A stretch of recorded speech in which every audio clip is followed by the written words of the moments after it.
Jason Hood. Here. Janice Carter Beard. Here. Lamar Marshall. Here. Mike Lee. Here.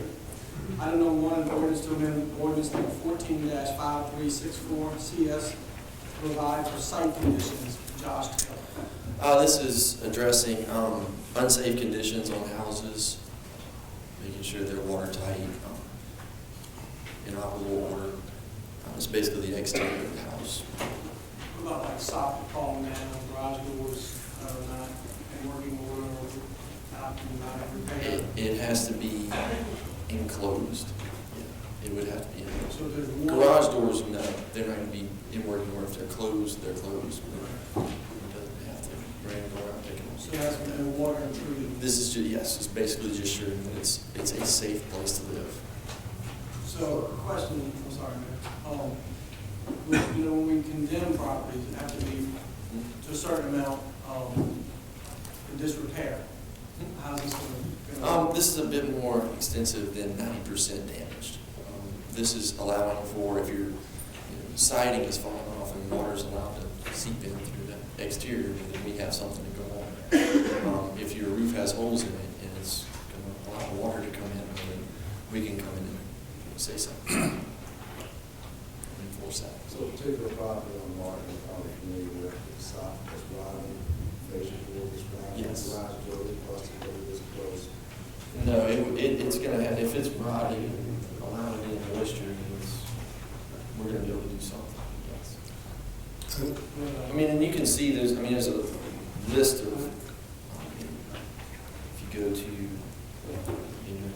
ordinance or whatever, it defines it pretty extensively. Exterior walls are not anchors afforded.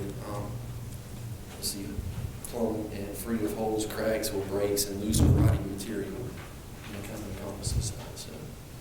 And why are we doing it, Josh? Because we've been approached for addressing basically aesthetics of houses, and we had absolutely nothing to go on. Is this part of the UDC? It will be. But is it a part of It will be part of the UDC. This was part of ICC's International Property Maintenance Code. Adopting the entire code is pretty extensive, to where you'll be going in houses and making sure floors are level and stuff like that. And we're doing that that's to been maintain a certain standard of quality in the right. community? That's all this is. So I just want to make sure we talk about that. Because that's what we're doing. We're really trying to identify challenges or problems within the community, and then trying to Right. address those through ordinances and then improving the quality of life in the community. Correct. Okay. Good. Okay, so what kind of fines or penalties is this going to be? It falls under the general fines of the UDC. It can vary from $250, I think, a day that a penalty stays in place, and it's generally up for a judge to decide on the extent of the penalty. So we generally give people time. Yes, absolutely. We give notices to comply. It's not just, we don't just go slap you with a fine. I mean, there's a procedure where, If the person hasn't fixed their house, maybe they didn't have the money and you charge them $250. well, they're not going to be able to pay $250 a day if they can't afford to fix the house. How do you expect Right, so, no, we generally give a notice to comply, which gives you a set amount of days to get it fixed, or at least put forth effort towards getting it fixed. And then if you just refuse to do that, well, then it moves forward. Is this private property as well? Right. Yes, it's all involved. It's commercial, private, multifamily, all of the above. Any other council comments or questions? Any public comments or questions? Come up, Mr. Williams. Yeah, you got it. Louise Bostic, 112 Elm Drive, Hammond. I just had a couple of questions. Are these inhabited houses, or are they abandoned houses? And how does it affect Bobby Mitchell and his group's responsibilities in identifying blighted properties? Blighted properties are a bit different, but this does apply to all houses, period. I mean, if you live in it, don't live in it, it's all the same. But as far as Bobby mentioned the blighted property, that's a whole separate issue. This is occupied housing. Yes.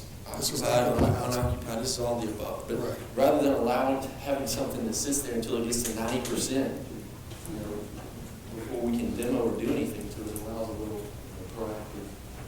Even if something's left. Yes, Yes, this is absolutely. occupied housing. Yes. Any further, public comments or questions? Item number 2, an ordinance to amend ordinance number 14-5364 CS to provide a definition for reception in banquet hall. Yeah, we previously were operating as banquet halls fell under indoor recreation, and we wanted to tidy that up because it was kind of loose, so we put parameters on what actually defines a banquet hall. So you'll see that in your packets. It's pretty extensive, so what it goes for. It can't be a bar. You know, be a bar. It has to be for private events. To the private events. Any council comments or questions? Any public comments or questions? Item number 3, the ordinance to amend ordinance number 14-5364 CS to provide relative to utilities.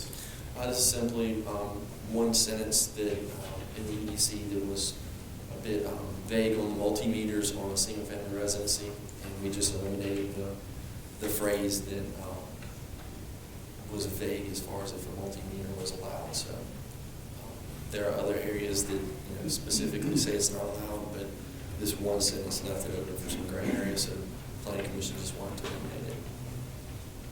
So it just shows up that single family gets 1 meter. Any council questions or comments?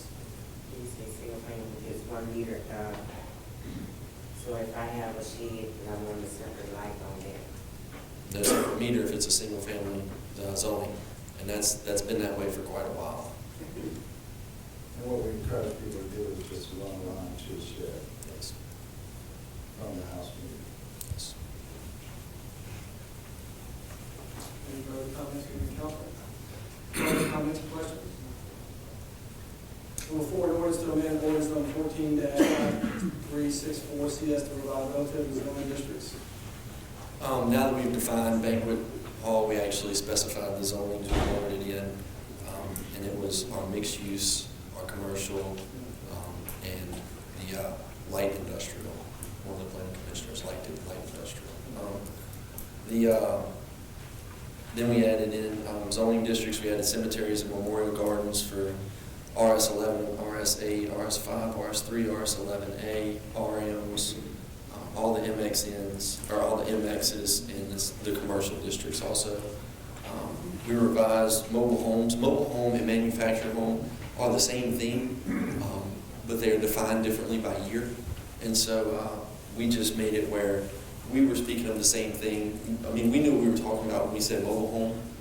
It encompassed all the years, but for terminology purposes, we just made it where it says mobile home / manufactured home, so there is no discrepancy. It just covers all involved. We added the sale of alcohol in conjunction with full-service restaurants to the MXs and up. This was a bit of an oversight. We wrote the UDC. We only put the specific language in commercial highway, and now we are going back to exactly what it was before the UDC came into effect, which was MXs and up get alcohol if you're in conjunction with full-service restaurants.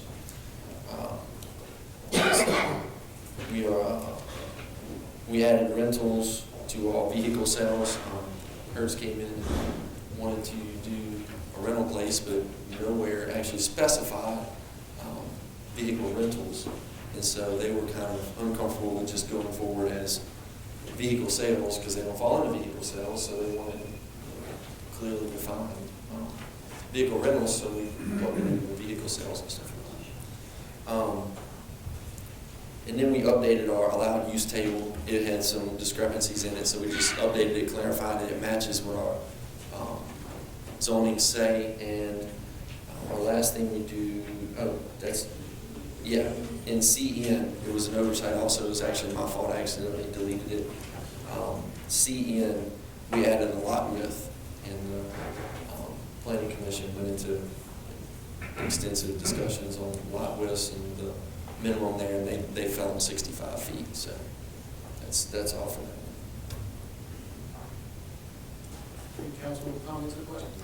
Any comments or questions from the public?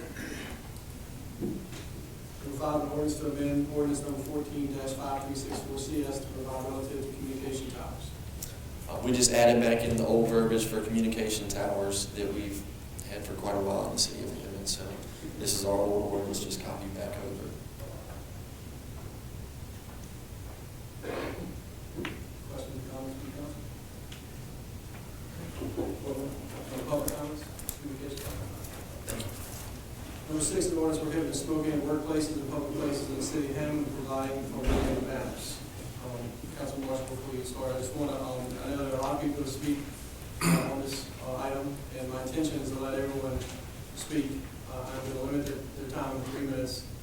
I would ask that if we start repeating ourselves, just for the interest of time, although we're not in a hurry, that we would not continue to just. So I would ask the public to please not interrupt anyone speaking. I would ask the council to do the same thing.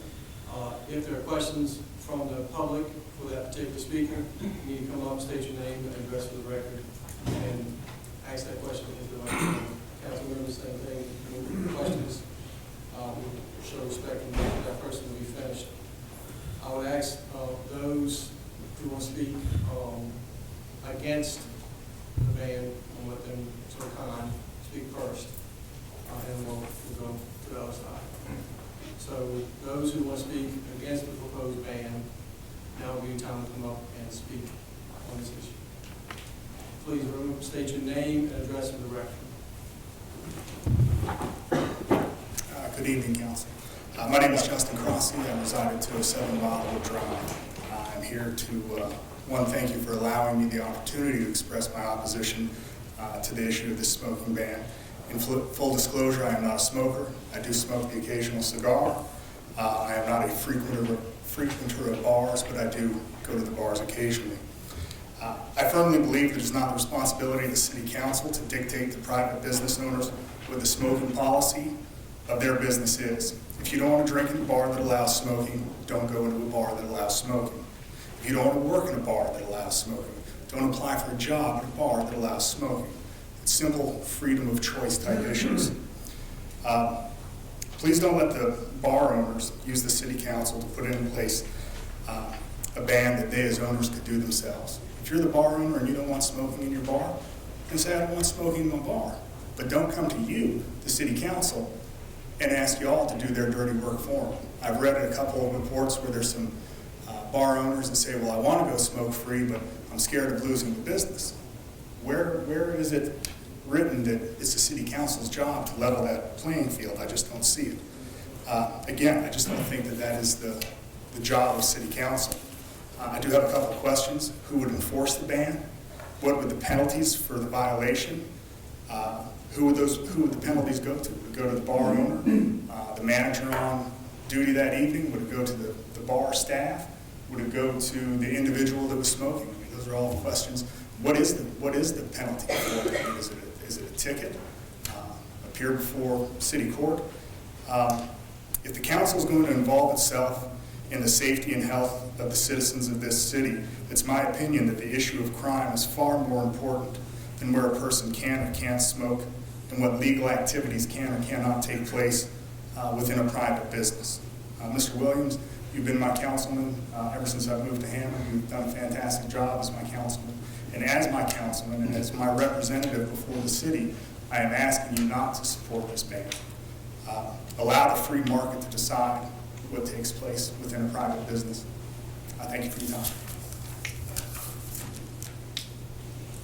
All right. Next. Against?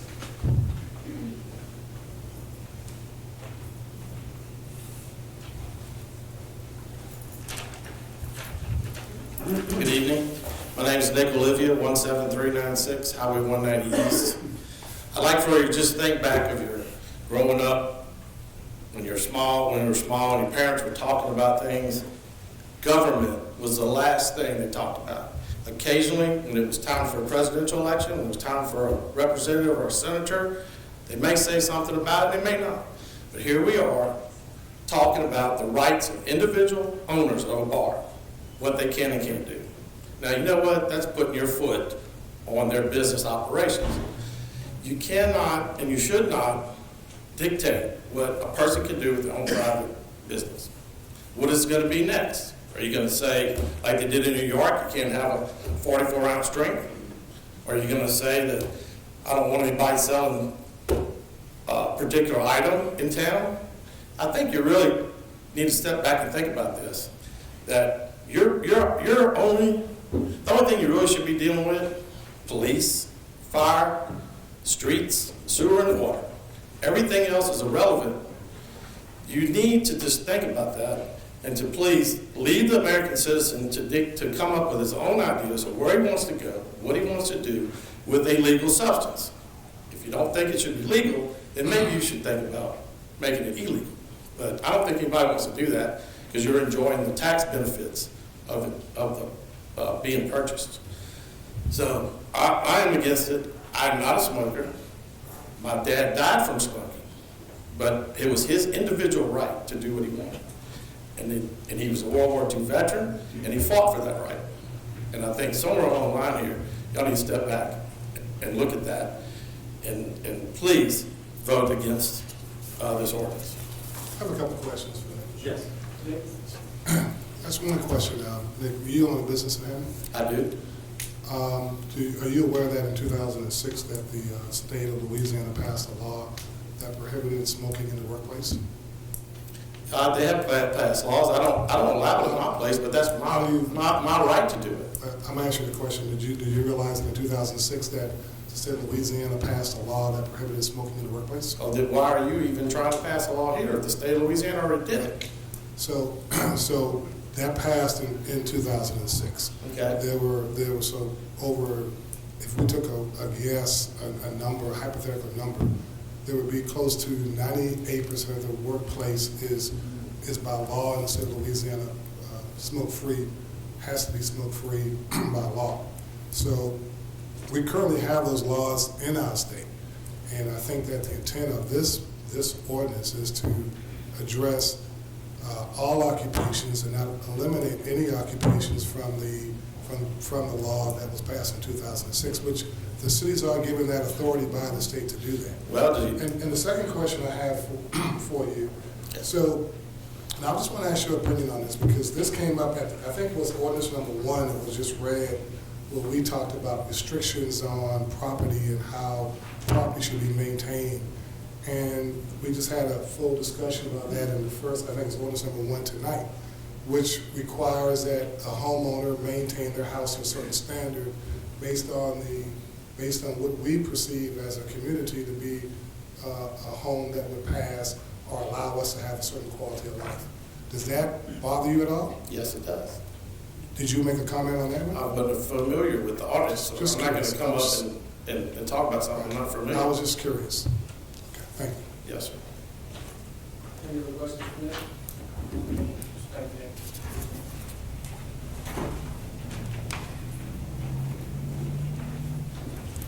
Anyone else opposed?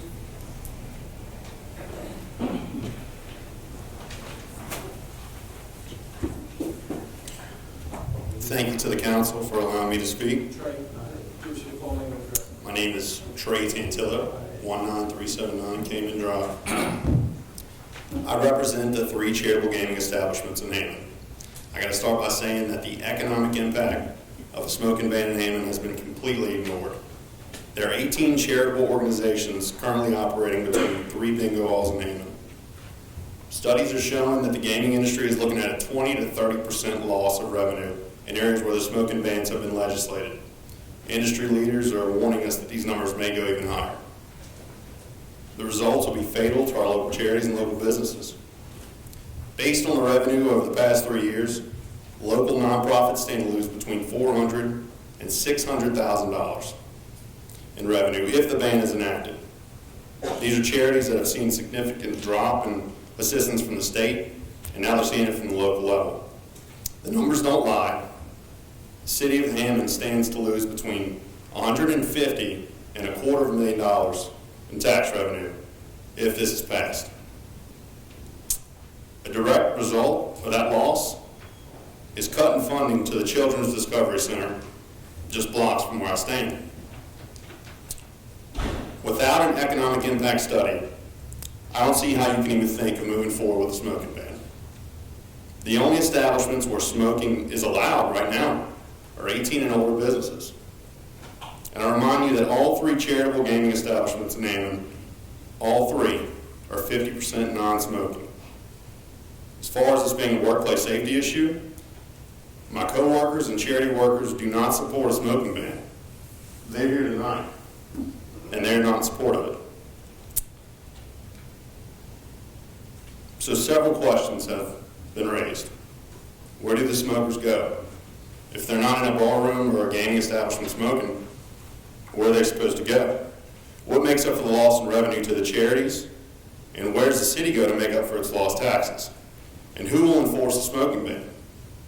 According to the city council members I've spoken with, along with the mayor, I haven't received an answer for the loss in revenue.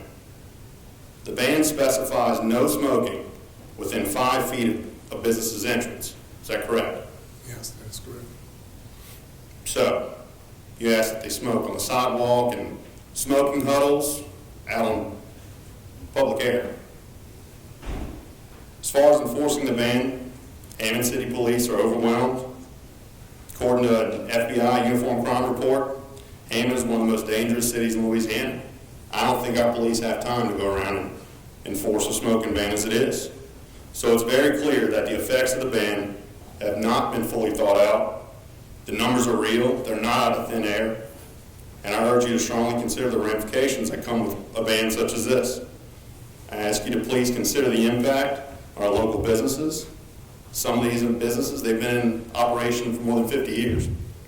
Excuse me. Consider the impact to our city and the Children's Discovery Center. Most of all, consider the massive financial impact to our local charities. Thank you.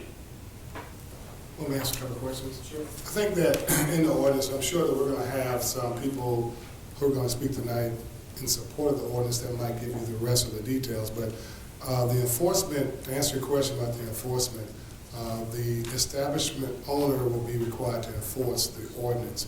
And there will also be signage in the establishment to ensure that if a person who is in there patronizing the facility or whatever the place, the facility is, that person also can report that. Law enforcement will not be as a regular routine going to establishments to look for smokers. That's not the intent of the ordinance. We feel comfortable that the establishment owners will be required to enforce that. And then we go through the normal process of law enforcement addressing any citation and then going through the legal process in that regard. It's been my understanding that police would enforce it and possibly someone appointed by the mayor. No, that's not the ordinance. That's not the case, no. And, so The way I read it, it's in the ordinance. So it will be enforced by the establishment owner. It specifically says that it will be enforced by Hammond City Police. Well, Hammond City Police will always have to do the enforcement, but my point was that Hammond Police is not going to be driving around by the bars and going inside with the intent of looking for people who are smoking. That's not the intent.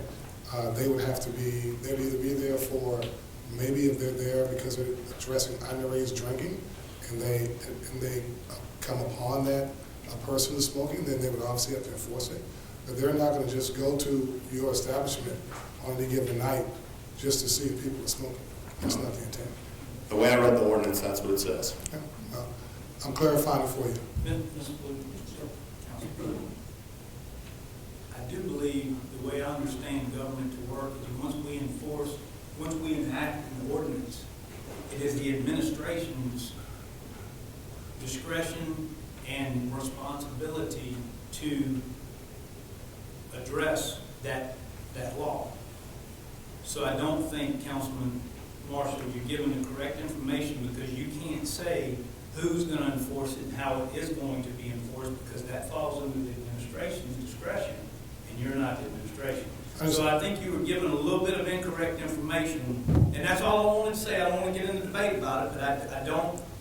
You can't dictate as a lawmaker how it is enforced. That once once it is enacted, that is upon the administration, and if they choose to do so, and if it specifically says in the ordinance, then it is his responsibility to do what the ordinance says also. So, Mr. Or his President- or her. Mr. President, let me just respond to that real quick. So if, Councilman Hood, just for your information, I was referring to the conversations that we've had with the mayor.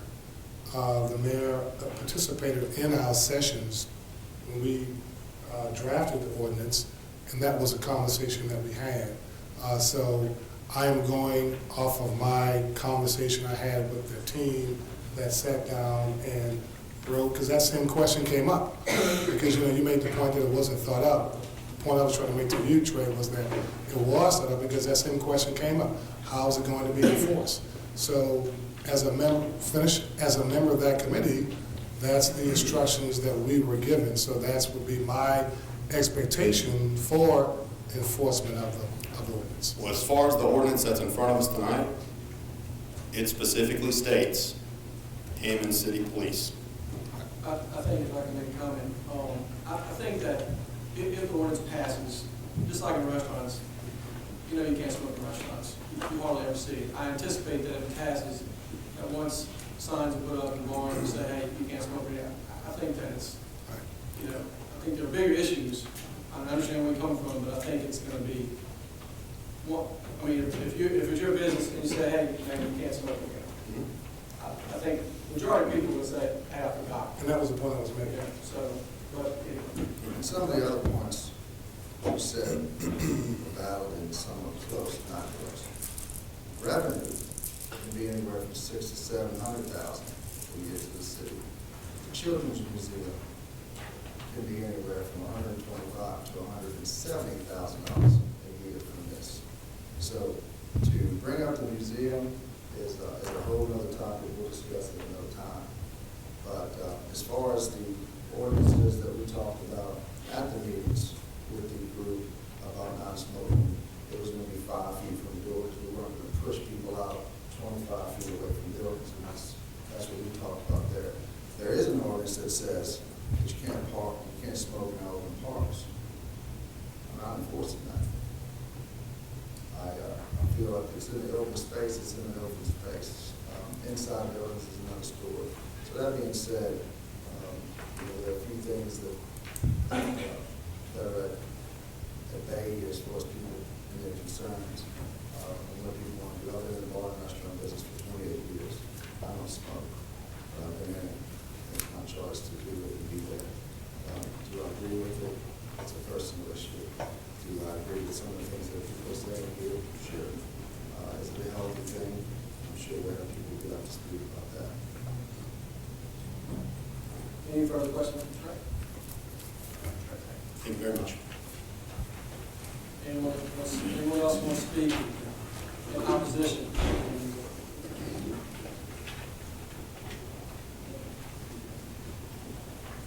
My name is Ricky Burkata, 1753 Avalon Terrace, outside the city limits of Hammond, 110 West Thomas, where my business is inside. I don't know if I'm slotted in the right place here, because this is opposition. I work closely with Cheryl Klein on many occasions on smoke-free events. I'm one of the few business owners that is unique and that I've already dealt somewhat with no smoking. My question is, well, first, I'll comply with all city laws like I always have. My question is, and I don't want to repeat myself either, but if you have to leave my building to go outside and smoke on the city sidewalk, a few years back, and Mayor may remember this, we had a big thing about open container and when it was waived and what events it was waived for, and we kind of came up and said, well, why don't we just, downtown historical district, we won't have an open container. Well, I guess my question to cut to the chase is, my patrons leave my place, go out on the city sidewalk with a cigarette and a beer in their hand. Is that in violation of the open container law? Short answer, yes. Okay. Yes. Right. Well, I'm in a unique situation too, where I don't have a patio. I don't have a space for a patio. perfect world, I could buy 30 feet of the post office lot and I'd build the nicest outdoor smoking facility in town. But, and I worked with Cheryl on many occasions, and I'm not here in opposing her, because she's a very good lady, but I'm just concerned on Friday night, if I've got 50 people in the bar and 30 of them smokers, and I know they're not going to all go outside at the same time, but they congregate. They're going to go out there, and they're going to might have 8 to 10 people standing out there smoking, and they're going to take their drinks with them. How are we going to address that? Because I took a measuring stick from 5 feet from my front door is in the middle of the city planner. So it's either going to be out closer to the street or nowhere. And I just want to clarify that. I can make a comment on that. I can tell you that if we get to the point, and I think that's a very valid point, and these are some of the unintended consequences that come up, and we understand that. And I really do appreciate you being a supporter of the smoke-free environment in your business. And you've proven that on your smoke-free nights, that your business has increased from what I didn't say that.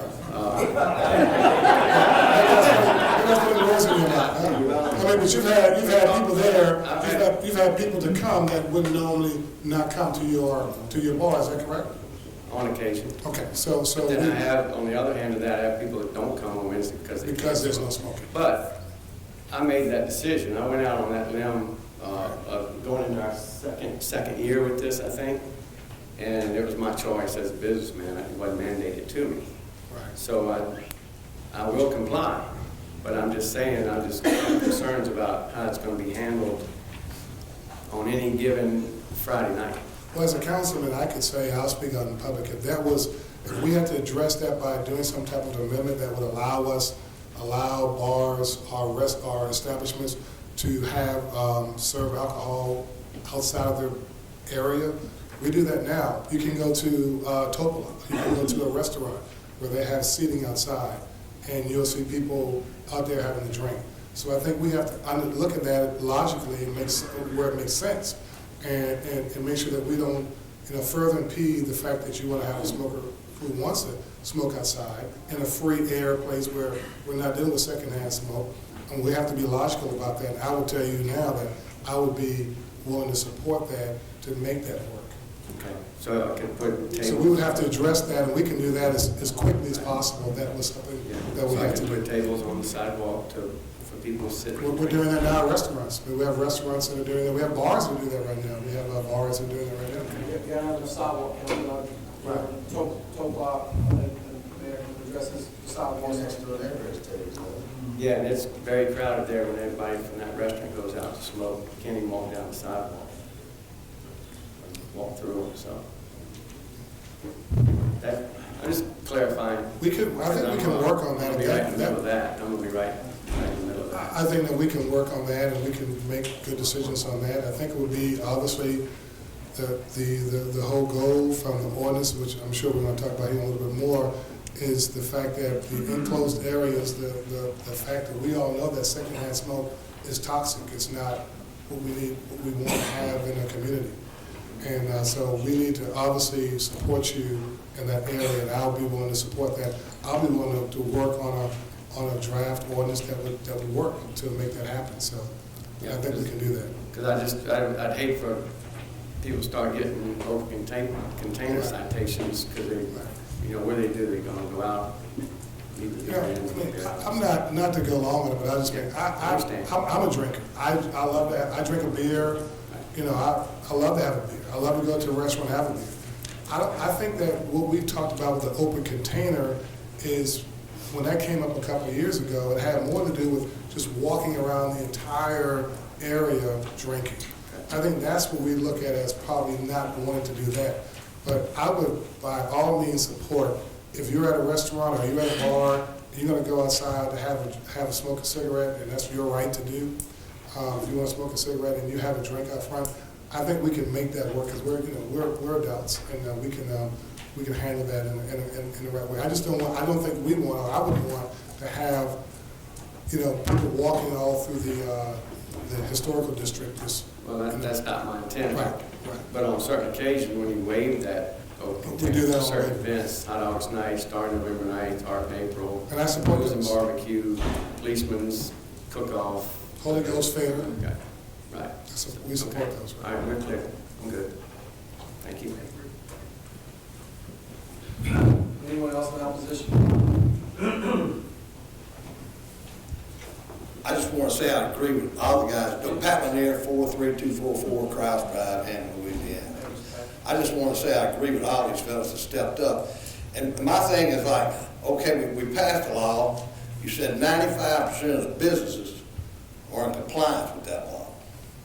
It's just the 5% that are still in compliance is some way receiving complaints. I've heard no complaints from anyone. I see more people, and the business has gone down on Wednesday night at the Crescent Bar. I can tell you, I'm a non-smoker. I quit 5 years ago. But it doesn't bother me. I'm going to die of something anyway. But I can tell you, there's probably more people go from Mariners where they don't smoke by the bar and come over to the Crescent. That's just the way it is. And to me, I feel like when the government starts telling you what you can and can't do to a point, you're starting to legislate and take away freedom. I tell you, as far as the Louisiana laws, you could probably take half of those that were developed by a special interest group or some lobbyist, and you could take those and throw them out the window as far as I'm concerned. They're not helping society at all. And to me, this is just, I don't know who was complaining to even generate this ordinance. That's what I don't know, because I don't see any of these people wearing these smoke-free Louisiana shirts in a bar. I've never seen them smoke. So why was it a problem? That's what I don't understand. That would be my question. Why was it a problem?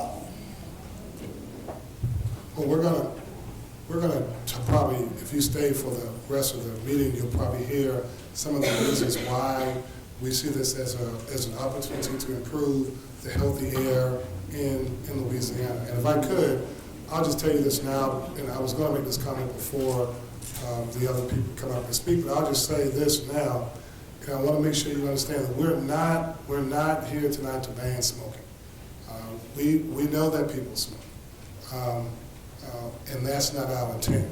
You know, we're voting tonight, and we're asking the council to vote tonight for healthy air in all workplaces in Hammond. So we're focusing on healthy air in all workplaces in Hammond. And I said earlier, the Louisiana legislators passed the Smoke-Free Act in 2006, eliminating smoking in the workplace. That was passed at the state level. As a matter of fact, I can tell you, I worked at the Walmart distribution center at that time, and we had a smoking lounge in our distribution center. And at that point, we took it out because it was by law, smoking was no longer allowed in the workplace. And so my question is that we're making this law more comprehensive by extending the rights to all employees, regardless of their occupation in the city of Hammond, because all lives matter. Everyone's life matters. And we need to make sure that we recognize that we're talking about lives of people, not revenue, not paying for the Children's Museum, but the lives of people. That sometimes ultimately ends back up in the healthcare system for, in some cases, uninsured people that we end up having to pay for. So it matters to a lot of people that the life of an individual or an employee matters. And we are now listed, if you may or may not know, but we are listed as a safe community, which we have on all of our logos in the city of Hammond, that we received by the World Health Organization a couple of years ago. And one of the main reasons that we won that award was because North Oaks Health System, our hospital, has gone smoke-free on their entire campus. So we were recognized as a city that promoted a smoke-free environment. And then just recently, our flagship university, our only university in town, but very prominent university, Southeast Louisiana University, is now a smoke-free campus. That is a big deal. Those things matter to the community as we try to position ourselves when we compete with St. Tammany and Livingston Parish for our quality of life index that's so important to this community. Because without that, we put ourselves in a very difficult position. So you have to look at it beyond just the bars or just the one, look at through one lens. You have to see the bigger picture. And the bigger picture is that we're focusing on creating an environment where all employees, regardless of their occupation, have the right to work in an environment free of toxic air. And secondhand smoke is toxic. It is deadly. So that's why we're doing it. And this is the purpose of the ordinance. So I know it's a long answer, but that's kind of where we're going to. I'm sure you're going to hear more details on that tonight. Yeah, and I agree with you saying, but nobody's forcing anybody to work in an environment where they got to breathe smoke. Nobody has.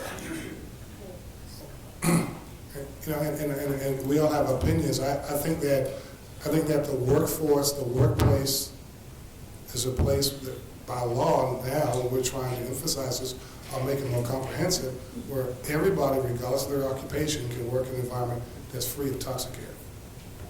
My recommendation, you vote against this ordinance. Anyone else speak against?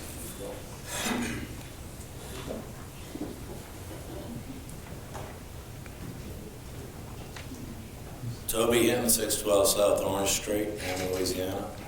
I am completely against it. I am a smoker. I've been a smoker for 35 years now. I had some medical issues, non-smoke related. They did lung scans on me. The doctor told me I'm 49 as of last week. Doctor told me I had the lungs of a 27-year-old. And I'm not real athletic, as you can see.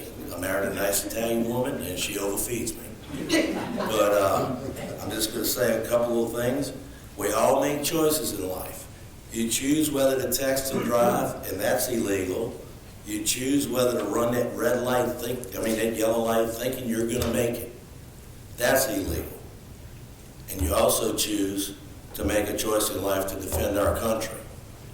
And that's a choice you make. And God bless all of that rest.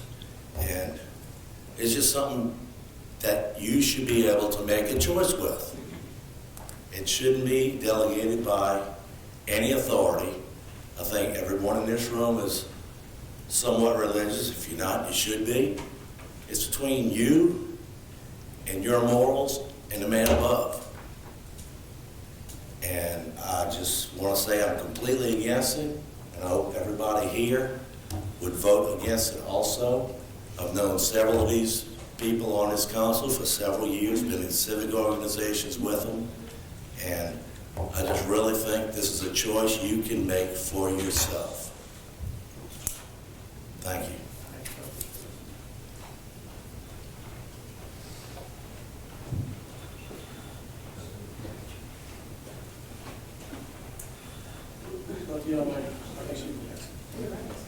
Ariel Wood, 51164 Allen Drive. There's a few things I wanted to say, but now that I'm up here, I'm nervous. So, I am against the ban for smoking, and I am not a smoker. I've never smoked. And I do not own a bar or anything. My mother smokes, and my grandfather smoked, and he died of emphysema. But I believe it's the American person's choice, and I understand the health issues that come with it, with the secondhand smoke. But what you're saying is that if they ban the smoking in the casino or bar, then you can go outside and smoke 5 feet away, which is also toxic air. Now, I believe that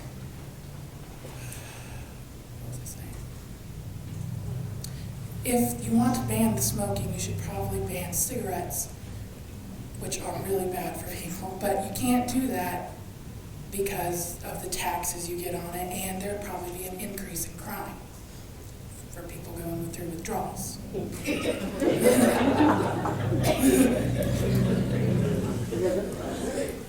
And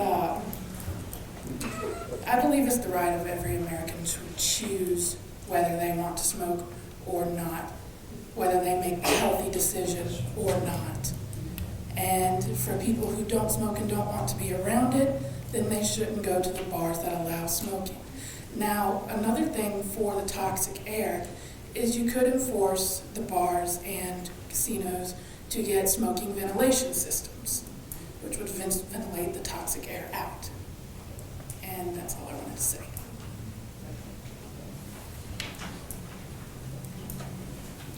My name's Steve Leon. I live at 5 Audubon Place in Hammond, Louisiana. And there's just a couple of things I'd like to add to what everybody said. Totally against it. I'm not a smoker.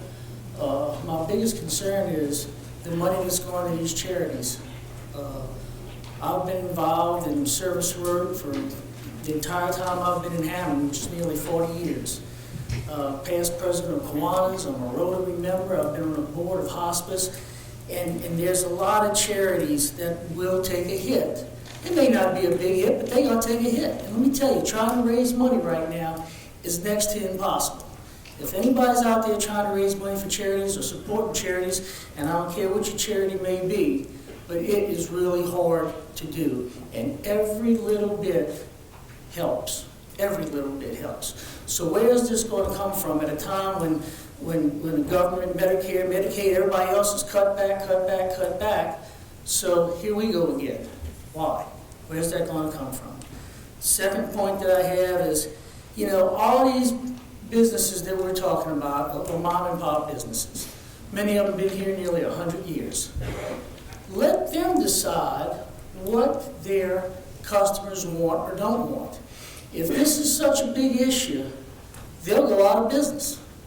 If the customer does not want to be in that environment, and there are more smokers that can support that business, then so be it.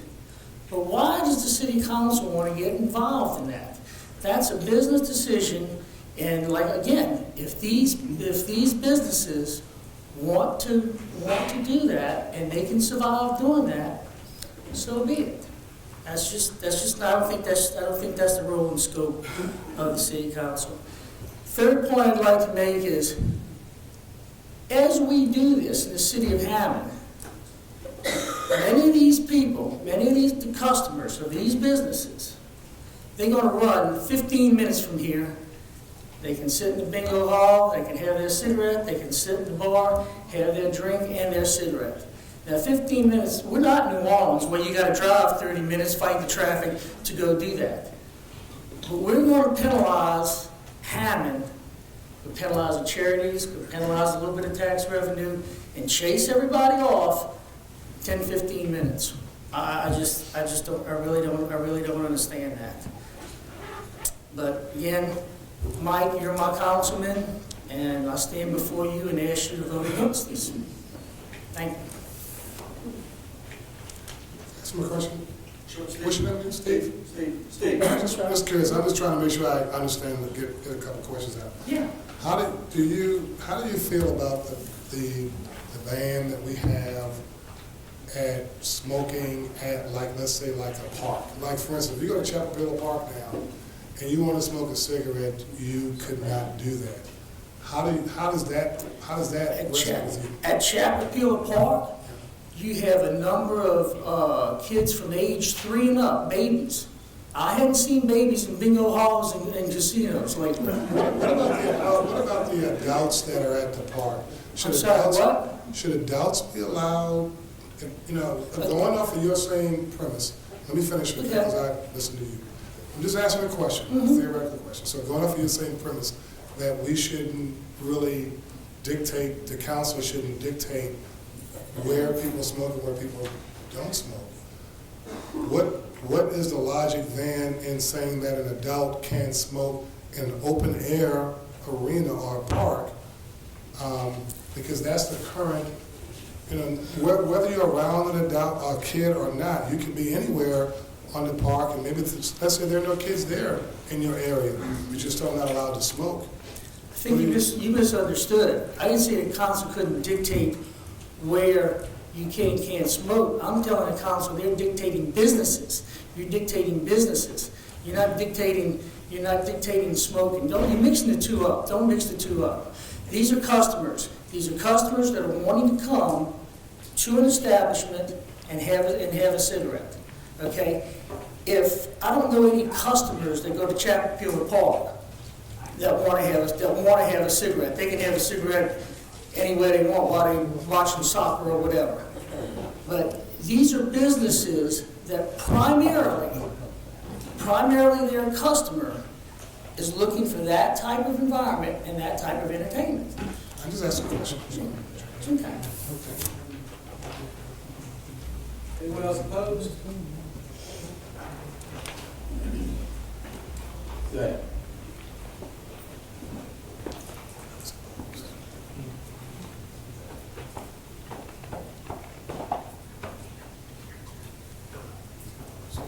Reverend, you want to talk about smoking? I'm Pastor Leon T. Merrill, Sr. of Hammond, Louisiana. When I came to this area, I was only 17 years old. I never smoked. I have sons that smoke. I never tried to stop. I tried to stop them. They didn't want to. But listen to me real good. And I say, I mean real good. Smoking have a part that will cause you to come down. My grandfather was one. And when he would die, he was out there smoking a cigarette and died smoking. I don't forget things like that. And nowadays, people's now just looking at things now like the world is coming to an end. It's not near about yet. I listen to all you people talk about this smoking. But listen to me real good. That smoking now got chemicals in it. It's not real no more. Back when I was a child, they used to raise their own the way they wanted it. But now all these chemicals are in this stuff. It causes a lot of us to leave this world 4 times over. So I advise you, look at your own self. Don't look at what the world is doing, look at yourself. And see what are you doing to make your life worthwhile. I pray that you will do this. I just look back and I lost 2 of my sons the same way.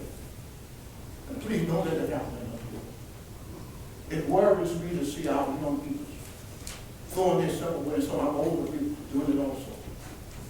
But I'm going to tell you right now, and we aren't going to leave this with you. There's going to be a day that we all got to give an account of our life. And can't nobody answer but you yourself. And I pray that you all get yourself together and do what is right. You people that don't smoke, don't smoke. If you want to smoke it, get outside. Don't let it smoke it in your house. Get to somewhere else and smoke it. I had my own children. I told them straight. You can go, you smoke all you want. But that ditch right there, don't cross it. And I meant that. You know why? Because I had a law. And I still have that law. And we need to come together as a family and let our children know who we are, what we're supposed to do. And raise your children the right way. And things will be a lot better in their life. I pray and I trust the councilman, mayor, I pray right now that you all don't go along with the people that don't want it. I'm through. All right. Anybody else? Anyone else in opposition? Pastor Mel was not in opposition. I want to make sure he was for the ban. Okay, I was going to make sure everybody knew that. Nobody else? My name is Sal Nicolosi. I'm 101 East Hammond Drive, Hammond. I'm a little bit confused about this smoking and not smoking because I go in a restaurant and I don't smoke. But I do go in a bar and I do smoke. Now, here again, it's my privilege to do that. My concern is y'all said that it's a state law. Now, are y'all enforced to do this state law now? Because all of a sudden it came to where it's got to be the states enforcing it? No. Upon you? You want me to answer that for you? Sure. So in 2006, when the state passed a law, I think it was Act 815, if I'm not mistaken. It restricted smoking in the workplace, and it carved out bars, casinos, and hotels. It also gave the local municipalities the option to extend that law to include those other entities. As a result, I think in 2013, or soon after that, maybe about 3 or 4 years ago, Alexander was the first city that actually implemented a full Healthy Air Act ban in their city. And since then, we've had about five other cities to adopt the ordinance. And the biggest adopter of the ordinance is today in New Orleans, where the entire city of New Orleans is now going smoke-free for healthy air for all. So in a city the size of New Orleans, where bars are a big part of their industry, that city has recognized the cause and effect of smoking, and in a sense ban smoking in bars in New Orleans. And then just Monday, last week, the city of Sulphur also passed an ordinance. So we are probably the 9th city up for potential adoption of this ordinance, and so that's why we're here tonight, Sal. So hopefully, the council will see the need to do those things that the entire country now is focusing on, healthier living for its citizens, which is what we're all about. And it's the workplace. It has nothing to do with, it's the fact that people who work in these environments, in any workplace, regardless of your occupation, you should have the right to work in an environment that's free of toxic air. I understand that, and going into the aspect of you saying New Orleans, but the whole city of New Orleans is not smoke-free. Bourbon Street, they admitted them where they could smoke. So that was the area that, was... I don't think that's a correct statement. Well, from what I read in the paper the last time, that's what I got. You can probably get that clarified. I don't think that's a correct statement. So I'm not really concerned about that. But what I'm concerned about is Hammond, Louisiana. You my councilman has done for going on 8 years, whatever you term, going on 8 years when your term is over. Right. But what I'm concerned about is I'm still not understanding, other than the workforce, and you saying that, but all the restaurants and all the main workplaces in Hammond are smoke-free. The only ones I know of is the bars and bingo halls and stuff like that. So what I'm trying to find out, for me to make a decision on this in my mind, the public needs a little bit more information. And I would strongly suggest that we table this until maybe, next meeting or meeting after, to let the councilmen and the mayor and people, of the city have a little bit more understanding of what's going on. Because I know some places, I don't want to go out and smoke on the street. I just don't want to do that. And I don't smoke all the time. I smoke a cigar now and then. But I've been in places, and it irritates me, and I'm a smoker. But what I like to do is I recommend the council not to pass this, but also to table this and maybe next meeting or get a little more information for the public. Thank you. Thank you, Sal. I'm told I'm gonna limit to one, kind of limit to one. Because cigar bars are exempt in New Orleans. There are a number of exemptions, I think, in New Orleans. I can't speak on which one, but I think there are some exemptions. Anyone else against? I think I would like to serve.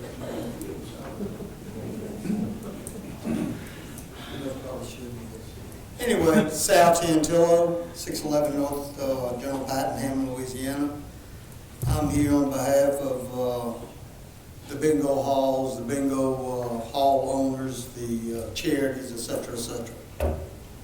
I just don't understand for the life of me why a few elected officials, and it's locally, parish, state, are always trying to do what's right for this person, that person, that person, that person.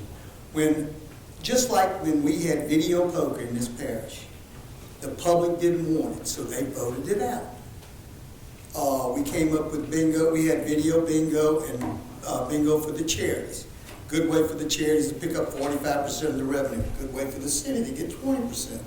So it was good revenue for everybody, so that worked. There was a referendum trying to get rid of it.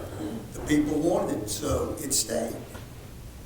You mentioned that in 2006, the state Mr. Marshall, you mentioned in 2006 that the state passed a state law saying there was no smoking except for bars, casinos, certain hotels, certain physical fitness things like that. There were several that was exempt. Well, just so happens we started the bingo halls in 2006. So every person that applied for a job there knew at that point that there was going to be smoking. Now, we don't have any smoking in the live bingo. It's only where the people play the machines. And most people that gamble like to smoke. Most people that drink like to smoke. So most people that gamble, they smoke. When they're not gambling, they don't smoke. Most people that drink, when they're not drinking, they don't smoke. But they like to have that option. You know, one of the pillars that this country is based on is the freedom of choice. And you guys are trying to take that away from the general public. And I don't think you have that right. You know, the state already passed the law. You're just trying to take it from 95 to 100%. And you're trying to force things down people's throat. And government is there's too much government infringement, and y'all just trying to do more and more and more of it. And I just think it's totally wrong, not because, oh, and by the way, since you're going to work on an amendment to the Crescent Bar so that y'all can work that out so they can have people out there smoking, do you think you can work out an amendment for me so that I can continue to have smoking in inside the live bingo areas? That's a question for you. I mean, you know, Sal, and you know, you and I go along with that. One of the first people I met when I moved to Hammond back in 2000. You know, I look at it, and I don't get into I look at it from a very simple perspective. Every workplace, every employee, regardless of their occupation, should have the right to work in a smoke-free environment. We do that in businesses all across the city, all across the state, all across the country. And I think that it's time for us to really think about the cause and effect of what we're doing. You know, I appreciate the comments that were said that revenue is tied to smoking. Personally, you know, I think there are other ways to generate revenue that at the risk of the health of individual people. I really struggle with that in my mind, personally. And working in the healthcare industry and seeing what happens on the back end with cost and, you know, insurance costs and those things, you know, there's a fundamental struggle that I have that allows a business that would say, well, we're gonna provide let me put it to you this way. If I own a coal mill, or if I'm coal mining or whatever, you know, we can say that, well, if I'm a coal miner, I should have a person who owns a place that mines coal might say, well, you know, we don't want to have regulations. You need to compare apples and well, it is a relative term. I don't want to get off on that, but I just want you to think about that. Sometimes I get, you know, and I'm a very moderate type of person. And I understand that we have to have rules and regulations. When you live in a commonwealth, you have to have rules that benefit the good of the commonwealth. And while we all might want to have our individual rules or goals that we want to do, we want to live by, we have to look at the good of the commonwealth. That's why we have laws. An example, somebody might say, I want to drive 100 miles an hour. And we say, well, there are rules. Why do we do that? Why do we limit the speed of an automobile? It's the good of the commonwealth. So there are lots of rules that we have in our country, in a civilized society, that are designed for the good of the commonwealth. And I think having healthy air should be one of those. I agree with you totally. Well, then you would agree with the ordinance. Well, no, I don't agree with the ordinance, mainly because, number one, I'll listen to you, listen to me. Number one, everybody has a choice, or they're supposed to have a choice. Here you're taking that choice away. Every employee that works for me did not have to come to work there. If they thought the smoke was a problem, they could terminate their relationship with our organization very simply. Freedom of choice, that's my whole thing. You know, you talk about every employee should have the right to work in a healthy environment. what about my rights as a business owner? You know, we struggle out there every day, and there's always something. There's either a new tax, or you got to comply with this, or you got to do this, or you have to add this. And you know, before it's over with, we're working for nothing. So with that, I just want to say, just think about freedom of choice for the business owner. Thank you. We're going to move on to the pro side. So I think Mr. Cheryl might want to start off or not. I was going to go and begin, however, Jennifer Coffer is here, and she wanted to specifically respond to some of the items that were brought up by the opposition, so I'm going to let her go, and then I can follow her. Good evening, Jennifer Coffer, 2325 Severn Avenue. I do represent a special interest group because I work with the American Lung Association, so I represent everyone who breathes. That's my special interest. I've been in public health for 15 years. I have the privilege of working with cities all across the Southeast on technical assistance in adopting smoke-free ordinances. I've seen the gamut of amendments. I've seen the gamut of lawsuits. I've seen the gamut of the benefits and increase in the economic impact and the health impact. So for 15 years, it's been growing across the nation. We have 27 states that are smoke-free. We have 500 cities smoke-free. That includes college towns like yours. In 2006, the Surgeon General report came out and said there's no safe level of exposure to secondhand smoke. That is what we go off of, the evidence base that's true. Secondhand smoke affects lung disease. It causes asthma attacks. It makes things worse when you breathe. It is an irritant to everyone. You don't just have to be allergic to smoke. It does cause heart disease. It does cause cancer. Those are known. We work with governments every day to protect health. I want to just kind of paint a picture because I think it needs to be painted, and you touched on this just a minute ago. Imagine a world without speed limits and seatbelts. Imagine a world that you go to a restaurant, your food's not prepared hot, and it's got some critters in it. Imagine a world where there's water served dirty to you.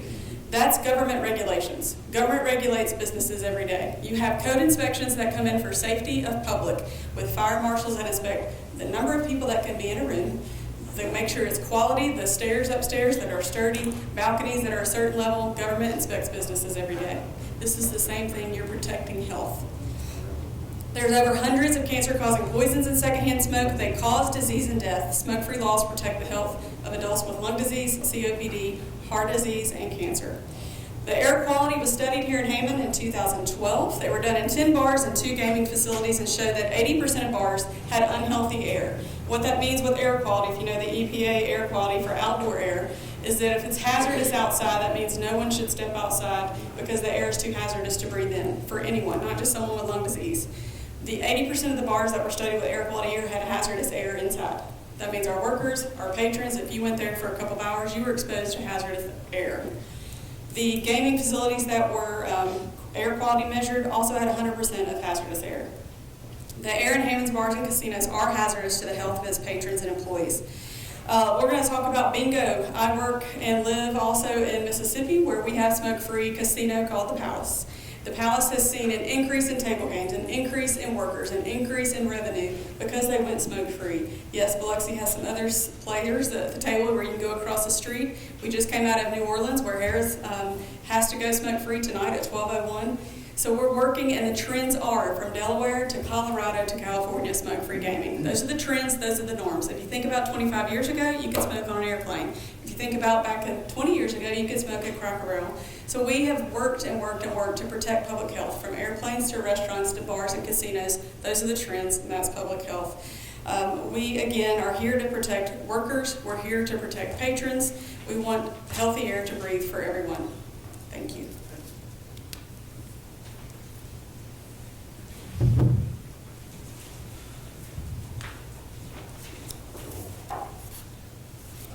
Excuse me, James Nelson, a physician. I live at 605 Sanders Avenue in Hammond.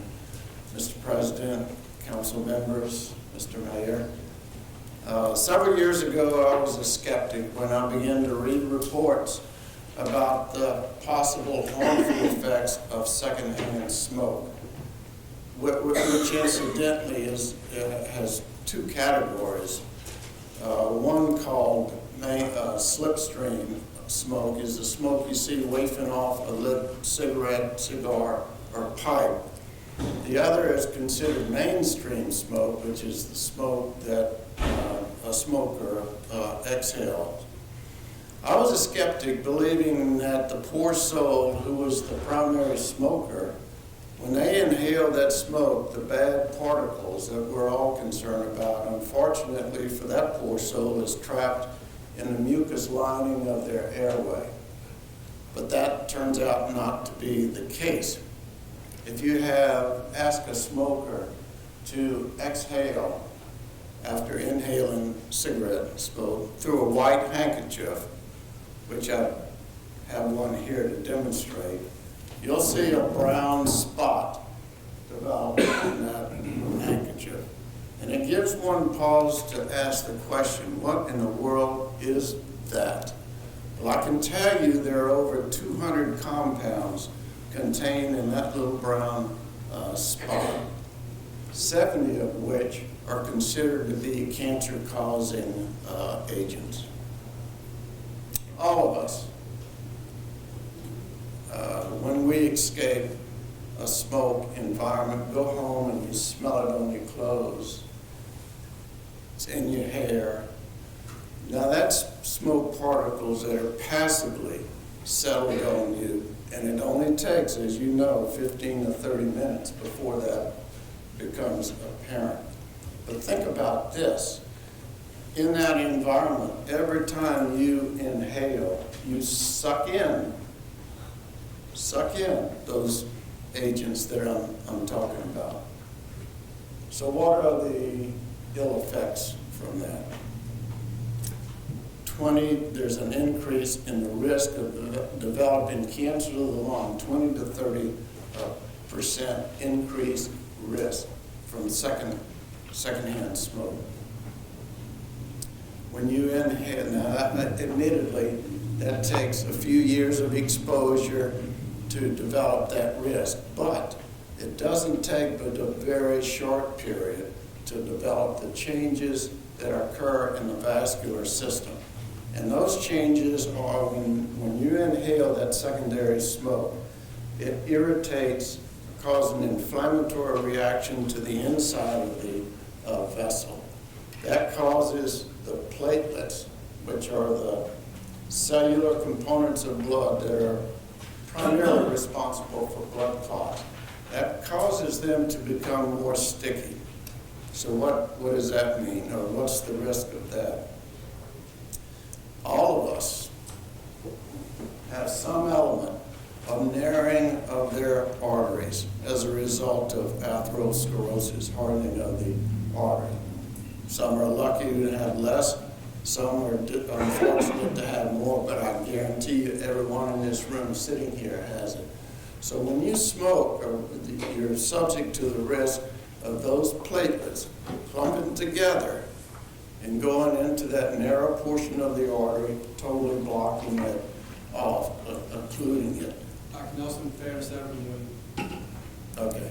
8,000 heart attacks, strokes occur annually from that. 35,000 heart attacks occur annually from that. For children and young adults who are prone to asthma, being exposed to that causes constriction of their airways, making it difficult to breathe. Aging, the vessels that nourish the skin constrict, resulting in premature wrinkle formation of the face. So consider this. Currently, the city of Hammond, our city, allows businesses, establishments to harbor an environment that is harmful to the employees and the constituents of that establishment. An environment that is toxic to the health of the employees and the patrons of that business. Thank you. Thank you, Doctor. All right.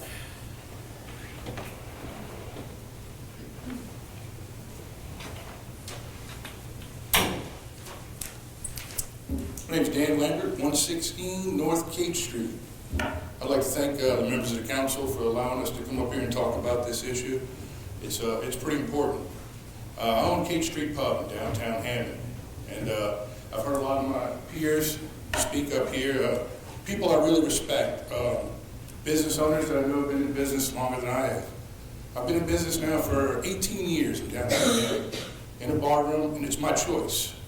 Now I'm telling you, if you pass this law, you've heard it already, I'm going to lose money. 20%, other people are going to lose money. But this is not about money. This is about people's lives. I haven't heard one person stand up here yet and say that cigarette smoking isn't toxic and it doesn't kill you. Not one person. If this were Sanderson Farms and they had a toxic leak in their warehouse, would you tell them, go work somewhere else? Would you? No, you wouldn't. Now, I made the choice, I opened a business, it's a bar, we smoke. I smoked for 18 years and I quit. That's my choice. And yeah, people do have choices. But we have to provide a safe working environment. You've heard it. Some of the people that work for me are student athletes. Right here at Southeastern, football players. People that run track. Now, they don't have schedules like we have. You know, they work or go to school, say at 8 o'clock in the morning, noon, then later at night. Where are they going to work when they can work 1 day a week, 4 hours? How many places are open in Hammond after 9 o'clock at night? How many jobs are available for these guys? But you want them to go perform on a football field that night. All I'm asking is a safe working environment for employees. Now, if it doesn't pass, it doesn't pass. What's going to happen? I'm going to make the same amount of money. That's terrible. But what I'm going to ask you, councilmen, now, is to think for a second. Not everybody has the choices that they can offer them to work in different places. Just think if for somebody had, a position, a student, and they didn't have any other choices of where they could work. And then think for a second, what if that was your kid? What if your daughter or your son was working in a toxic environment? Because that's the choice they had to make. Which way would you vote on it then? I'm here to answer any questions you have. I want to say, and Dan, obviously, I support the ordinance, and I really appreciate you stepping up and, to your point, putting the lives of citizens of Hammond as of making it a larger priority is great to see you do that. I applaud you for that.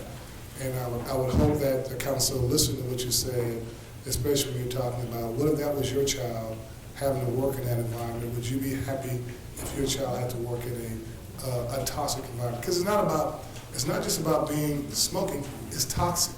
And you heard what Dr. Nelson said. It's pretty cut and dry. We have to look at this from a public health perspective. So I do appreciate you making your comments. Okay, I have a question. I would ask you, and I know the answer, I'm going to ask you the benefit of the public, because I think there's certain people that want to know, why would you not make that decision on your own? Yeah, I've been asked that a lot. If you want to smoke free and you feel that strongly about it, why don't you do it yourself? Well, there's a few reasons here. Number one, when people go out, they go out in groups now. A lot of people go out in groups. If one person is a smoker, they're going to say, let's go somewhere else. I've worked with Cheryl Klein, and I've done smoke-free nights. And I'm not going to sit here and lie to you guys and say, man, the doors opened up and people rushed in. We had good crowds. I think a lot of that was because we offered a free cover because they sponsored the night and people came in. So yeah, I'm not going to sit here and tell you, oh yeah, the people are going to rush in. But, 20 years ago, I sat and listened to them and they said, if you get rid of video bingo, the bars will all close. You're still here. 10 years ago, I listened to them say, if you tell people they can't smoke in restaurants, they're not going to go eat in restaurants. Almost all those restaurants are still open and doing business just fine today.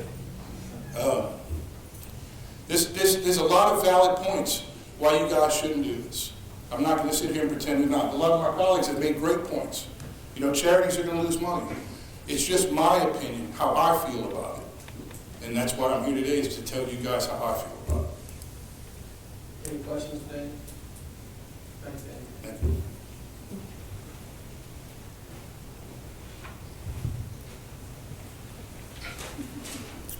My name is Tyler Kinchin, 39348 John Wall Road, Ponchatoula. A little backstory for y'all know my perspective on this. When I graduated from Punchville High, I went over to Southeastern. I graduated in 2012, and decided to follow my dream to become a musician.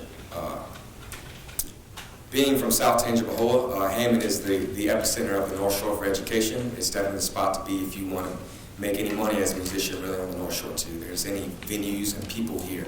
This is where we had to come. So me and my band members, we set ourselves our roots here in Hammond. Half my band members from Ponchatoula, the other half are from Hammond. One of us is from Washington Parish. She's a little uglier than the rest of us. But we all have this, you know what I'm saying? But beyond the point, we tour across the nation. We've been to New York City, Los Angeles, Atlanta, Little Rock, working class musicians. And when we go there, we tell them we're Tyler Kitchen pieces from Hammond, Ponchatoula. That's what we tell them. So we wear the label of the city with us. And we play in those cities, and it's smoke-free. These big cities, these venues, because of cities' ordinances and their acts and what they place down, we get to play in smoke-free places. But when we come back to Hammond, we have to play in a smoking area.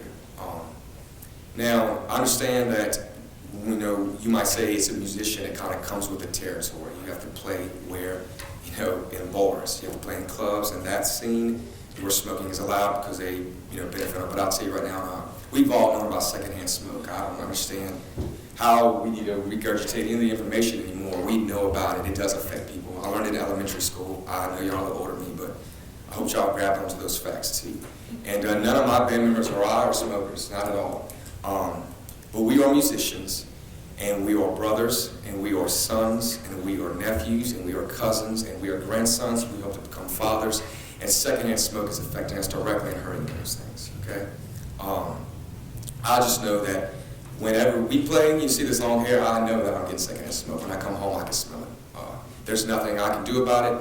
As a musician, you negotiate, but you can't negotiate where you play and how those rules are applied. And that goes for all employees that are there, not just us musicians. I can just tell you from my perspective. Really, the only way I can see this not being voted on is because of apathy for another person or small town politics. It just obviously is a logical decision to make. And if you are voting on it, I commend you and I thank you, but this isn't an exceptional or singular ideal. This has legislative precedent, 2006, 2007, the workplace smoking ban. New Orleans just expanded those restrictions so that now more places are not smoke-free. And but if you vote for this, you are standing up for my health. You're a trustee for the health of your constituents. You are a delegate for 100,000 people who come to this city for work, for pleasure, entertainment, leisure, for life. Do you understand how important the city of Hammond is? And this step will make us, I say us because I'm born, raised in Ponchatoula, but Hammond is where I was educated, where I go to eat, where I do my things. And us, it is a show that we are progressive and we are ready to capitalize and expand and exponentially show our growth as a city and ready to be, what we really can be.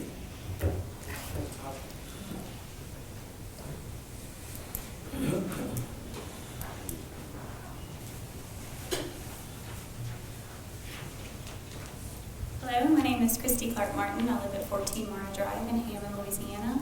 Mr. Williams, you are my councilman. I am a healthcare provider, as you can see. I have prepared a speech that really no one has, everyone has already covered everything that I was going to say, but I do want to tell you that I am here in support of this ordinance for reasons because I have seen what secondhand smoke can do to individuals as a healthcare provider. I have seen what secondhand smoke can do to my neighbor who passed away of lung cancer. I've seen that 30% increased risk of heart disease, lung disease, and stroke because of secondhand smoke. I've seen that firsthand. I've seen that in hospitals. I've seen that in the community. So I do want you to know that I am here in support of it. And if you have any questions to me as a healthcare individual, as a healthcare provider, I am happy to answer them. All right, thank you.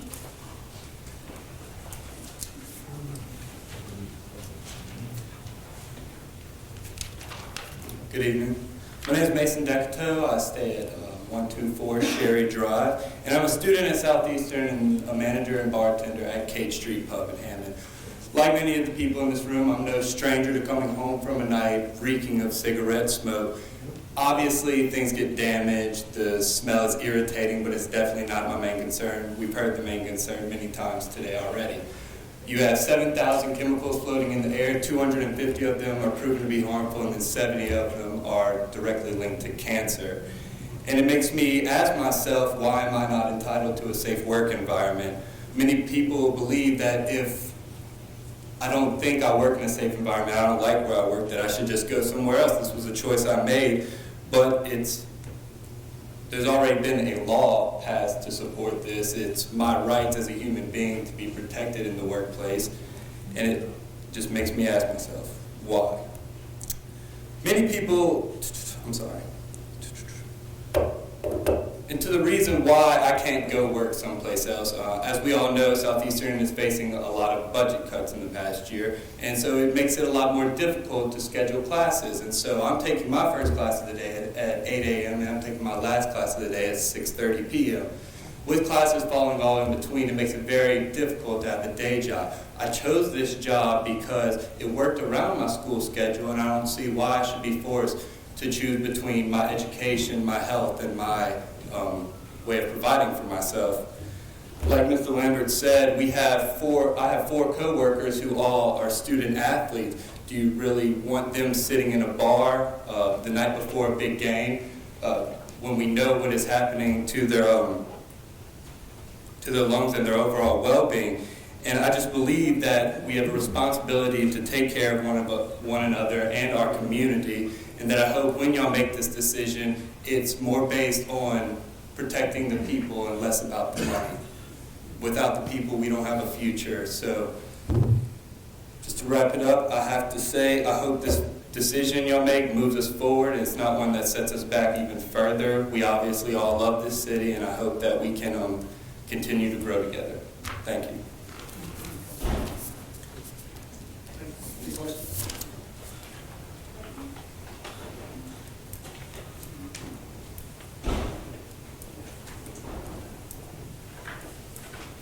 My name is Sarah Ross. I live at 8 Timberlane Drive in Hammond.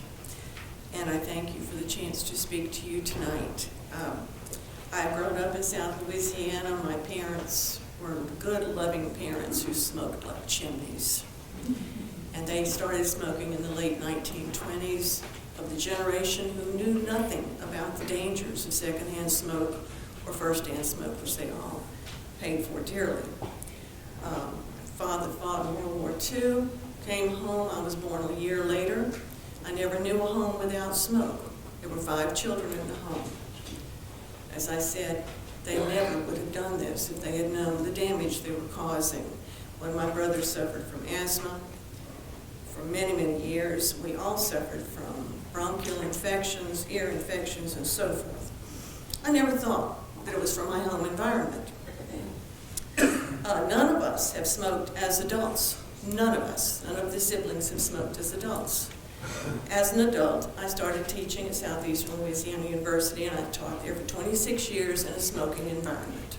Again, I was not smoking, but I was inhaling secondhand smoke from students and from other workers there at the university.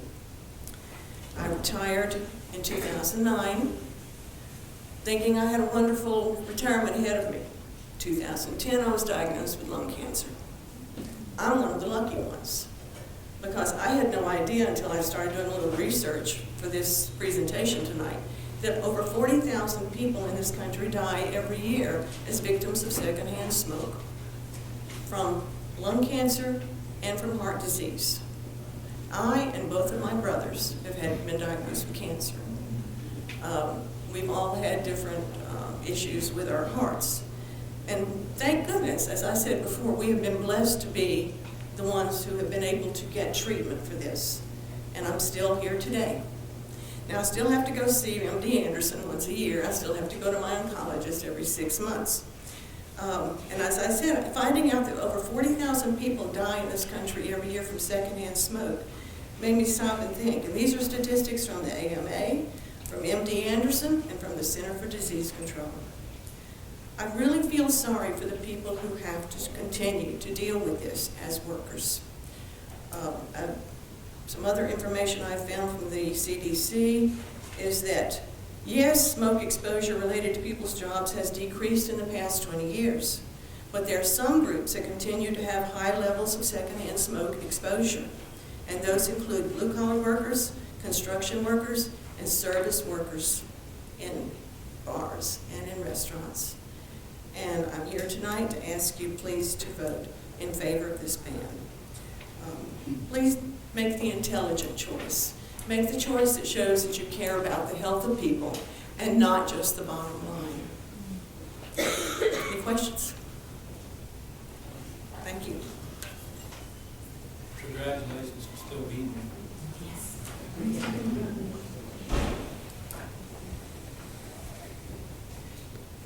I'm Bobby Levy, 17093 East Little Italy Road.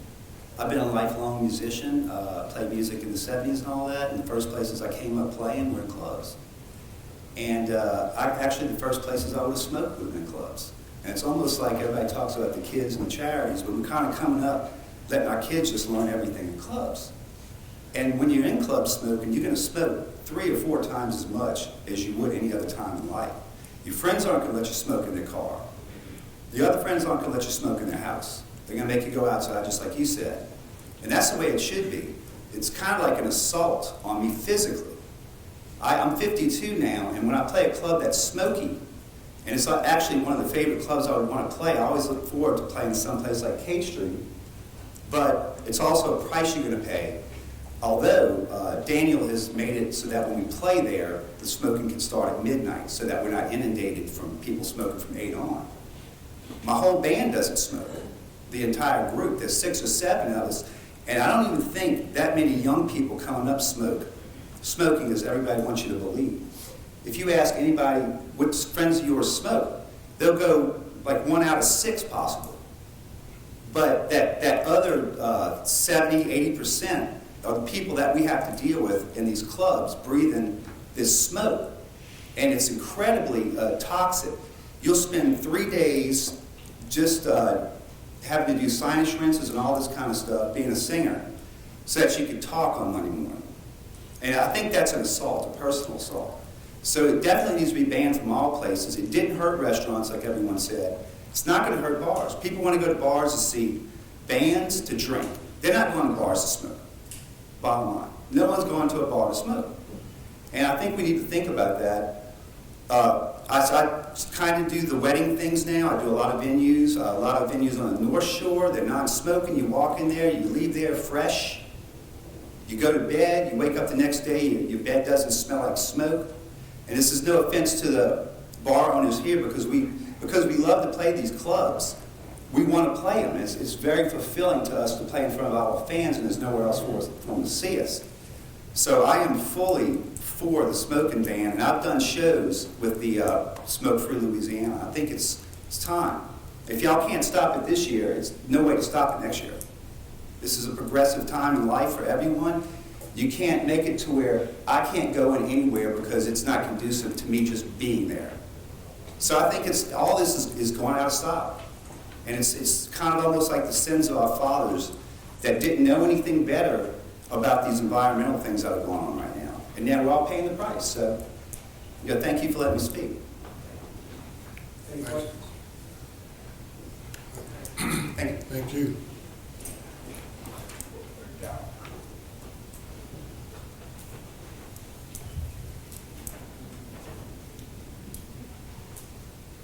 Good evening. Good evening. My name is Shorty Rogers. I was born and raised in Hammond. I've been here longer than probably anybody on this board. I'm 80 years old. I don't think anybody's been here that long. When I was young, they had a sign coming into Hammond. It said, "Welcome to Hammond, home of 10,000 happy people and a few old grouches." We had not many places to go in Hammond. We had 3 landmark places in Hammond: the Brown Door, the Crescent, and Benny's Place.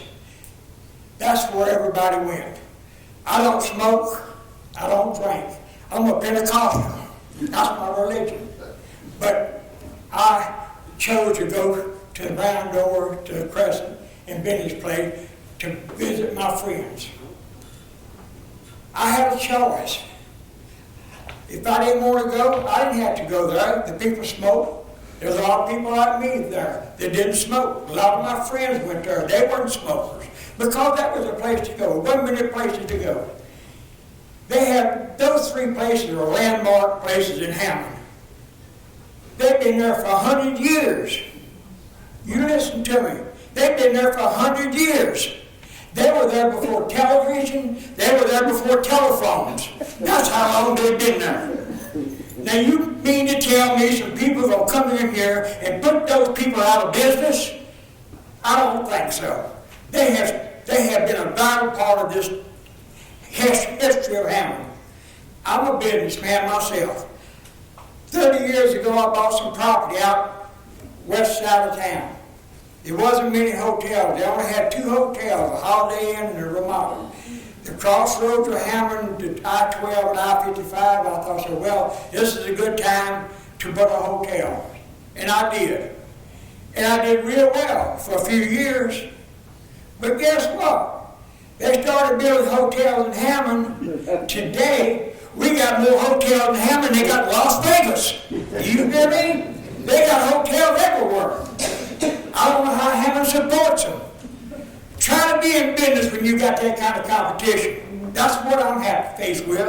I got a 30-year-old hotel, and they're building new ones everywhere. Where do you think people are going to go to? They're not coming to my place. They're going to their new places. And I'm going down the drain. And I have a bingo hall on my place. I have the charities that run the bingo hall. These charities depend on the income that they get from the bingo. You got hospice. Everybody knows what hospice does. Don't you know what hospice does, Mr.? They do a wonderful job. Their money comes from bingo. That's where they raise their money. This is a non-profit organization. We got Dr. Schwab. He taught school about 40 years at Southeastern. Dr. Schwab been involved with these fraternities, big boys that go to Southeastern. These boys, a lot of them don't have no money. Everybody's not rich. Everybody don't have money. These boys going to school, they are struggling. And Dr. Schwab has spent his entire life supporting these boys and raising money, and boys that would have to drop out of school if they didn't have this money today that they're getting from bingo.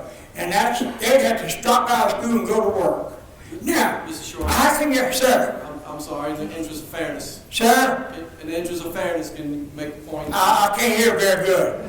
Your time is up. My time is up? Yes, sir. Well, thank y'all for listening to me. I hope I made a point. Mr. Shorty. Thank you very much. Mr. Shorty, we need your address. I don't want this thing to be voted out. You know, I mean, God knows I don't want it voted out. I mean, why would you vote it out? That don't make sense to me. I mean, it does not make any sense. People do what they want to do. Mr. Shorty, what's your address? Mr. Shorty, your address. Huh? What's your address? 14175 Highway 190, Hammond, Louisiana. Phone number 985-542-8555. Call me anytime. Thank you. He won't hear you, but you know.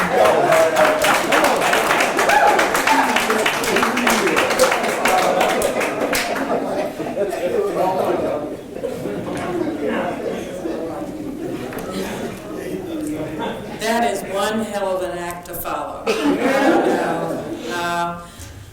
During the process of everyone that has come to speak, many of the points were covered. My name is Cheryl Klein. I'm the regional manager for the Florida parishes with the Louisiana Campaign for Tobacco-Free Living. We're a program of the Louisiana Public Health Institute. Many of the points, as I said, have been covered by the comments made by both Mr. Marshall and our speakers. I have a couple of things that I just want to make sure that I clarify. It'll be much more abbreviated than what I originally intended. In Louisiana, 7,200 Louisianans die every year. The cost to the Louisiana state is almost $2 billion in health care costs. This is all related to smoking and secondhand smoke. It's deemed a extreme, when you have to not read your notes, you have to create words, and it's very important. Secondhand smoke in workplaces where employees and entertainers have no choice to breathe the toxic air is well-recognized public health problem by the World Health Organization. As Mr. Marshall was explaining about the law in 2006, it went into effect in 2007. The biggest factor in that was that it had two things that it didn't cover, the bars and the gaming. That is simply what this ordinance is attempting to close, is that loophole in that law. He also mentioned the other towns in Louisiana that have passed such a law. In 2011 was when Alexandria was the first city to pass their smoke-free ordinance. I have a representative here from Alexandria, if you have any questions for her later, to find out how it's been for them over the past 3 years. In April 12, the town of Woodworth. In January of 14, the city of Monroe, very quickly followed by West Monroe and Washita Parish. In June of 14, the town of Cheneyville. Then New Orleans came in February, and last week the town of Sulphur, as Mr. Marshall said. 1,200 municipalities and 500 gamings provide smoke-free workplaces for their employees, residents, and visitors. There is a lot of fear that is promoted by the tobacco industry because they don't want to lose their customers. So they usually tend to spread rumors about severe losses of business and so forth. Alexandria has not found that at all. They have found profits since 6 months after they enacted their ordinance back in 12. During the 5 years of working in Hammond, I've seen a city that has been very proactive towards making sure that Hammond is a great place to live. In 2012, the World Health Organization called it a safe community because we had a hospital that was already tobacco-free. We had ordinances passed by this body that were protecting our parks and our recreation parks to make them a healthy place for kids to go and play. And last fall, we even had the ordinance passing the smoke-free distance from 20 feet around the city-owned properties. And Southeastern with their tobacco-free ordinance. In closing, I would like to just say thank you for considering this ordinance for Hammond and the community's health. As I wear the shirt for Join the Movement, this is what we are asking the City Council to do in Hammond tonight by passing this Hammond smoke-free ordinance and making Hammond the 9th municipality in the state, the first in the Florida parishes, the 5 Florida parishes, to care about the safety and health of their employees, residents, and visitors. I strongly urge you to pass this ordinance, close the loophole in state law, and make Hammond a healthier place to live, work, and play. Thank you.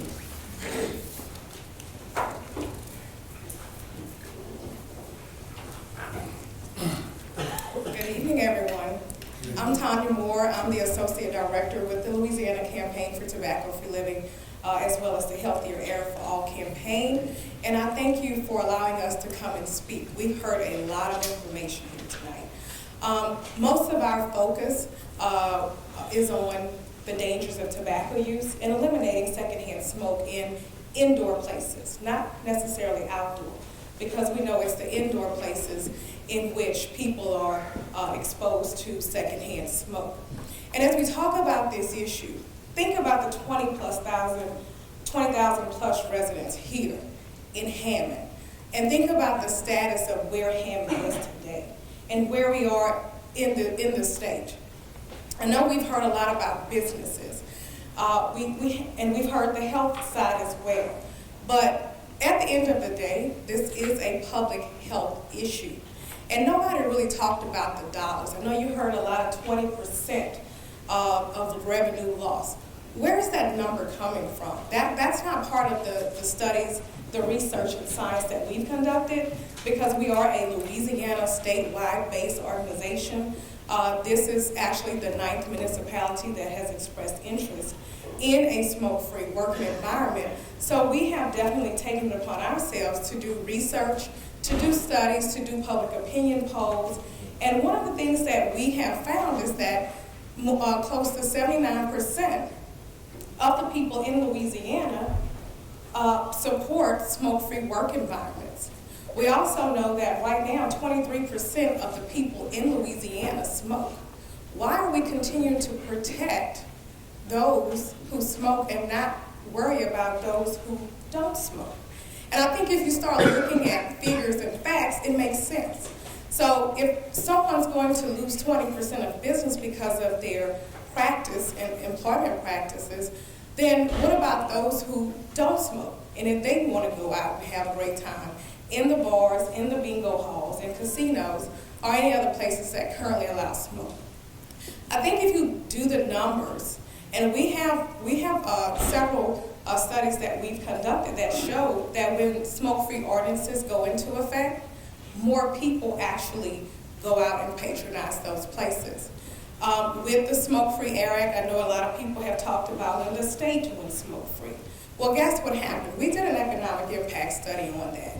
So that study actually showed that the number of people visiting restaurants and restaurant revenues actually increased, not decreased. And if you look at the number of restaurants that are in business, especially post-Katrina, that number has increased as well. And I know it has increased here in Hammond as well because you received some of the overflow of the people who actually did evacuate from the New Orleans area and other areas that were affected. So let me give you some other figures too. By the way, my other job, I'm an adjunct professor of political science. In fairness. Oh, okay. Well, I just want, because you asked for numbers. $4.6 billion in Louisiana is spent on health care. More than, and we also have the quit line. Most of that, $2.89 billion, are smoking related costs. So we're talking the number of people who cause most of the health related costs in the state. And so I think that's important to actually think about. Think about the people who, the replacement. So you have smoking in your bars now. What happens to the people who end up dying and get sick? Who are your replacement visitors or patrons to those communities? We have to think about futuristic and sometimes not in what used to happen. We're moving in a healthier direction, and we ask that you would support this. Thank you. I have a question for you, if that's okay. So, and I agree with you, and I think that's the theme, that we're moving in a healthier direction, but I want to ask you a question. Do you have any statistics that would show, I'm assuming that in some of these cases, the employees that we're talking about that may be in these working environments may or may not have insurance. So I'm assuming that if they're part-time, chances are they don't have insurance. So then in that $2.8 billion that we're talking about, the taxpayers are paying up that cost because those are the typically, and you look at the Medicaid impact that it has on our Medicaid dollars in our state, which is not just a federally funded program, that's also a state funded program. So what do you think is the adverse effect it really has on, in your professional opinion, what do you think is the adverse effect that the secondhand smoke or those employees that typically are part-time, because we have to take care of them. Yes. By law, we take care of them. So what do you think that impact is on the Medicaid I think dollars? that's a great impact on taxpayers, period. Because if you have, for example, college students, they may be protected through their parents' insurance, depending on their age. They may be protected through their college tuition, which some of their tuition goes toward health care. However, if they're not insured, then they would usually either pay higher premiums directly out of their costs, or if they're Medicaid eligible, then that is definitely taxpayers. So you and I are paying the brick of them becoming ill. Case in point, most service industry workers, so we're talking about bars and casinos, gaming, most of those workers do not have insurance provided by their employers. So it's very important that, you know, it really costs the owners, if you want to really look at dollars, to take care of someone or for loss of productivity during the work week. So those are all factors to consider. And I think, you know, at the end of the day, when we do talk about smoke-free environments, one, it's a public health issue. Two, we do have to look at the dollars and the money that is spent on those who do not have the privilege of having health care provided. Thank you. Any other questions? Thank you.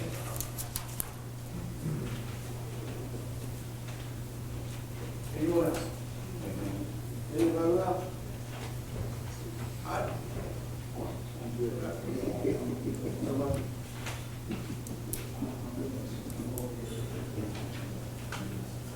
gonna wrap it up with you, Mr. Mayor. We're gonna wrap it up with you. Oh, good, thank God. My name is Benny Latina from Hammond, Louisiana. I've been in business for over 50 years. I know about strokes. 4 years ago, I had a massive stroke. I know about smoke. I know about smoke. My daughter, she runs a bar. She don't smoke, but you know, I probably shouldn't. You got to make a living. You got to make a living. Look, I love the hospital. I love Doc. This young lady that talked was great. I believe in her, what she says. But you got to make a living. You know, I'm not Jesse James. I had to make a living. My daughter's got to make a living. You know, you got to make a living. You got to make a choice. Life's about choice. You know, you made a bad choice. You know, I knew that smoke would get me, or eating fried chicken. I knew it was going to get me, and it got me, or whatever. And it's my fault. It's nobody else's fault. You know, I believe it, Doc. I believe it. The people, but you have to make a choice. You got to make a living. Like I said, you want me rob banks? You got to make a living. You have to make a choice. Life is not but a choice. The bingo with Sal runs the bingo. He does a good job. He's a partner of mine. But let me tell you something. We have helped a lot of people. Tried to. And anyway, I don't take too long. Everybody knows I've been a bar for 50 years. Everybody in parish knows me.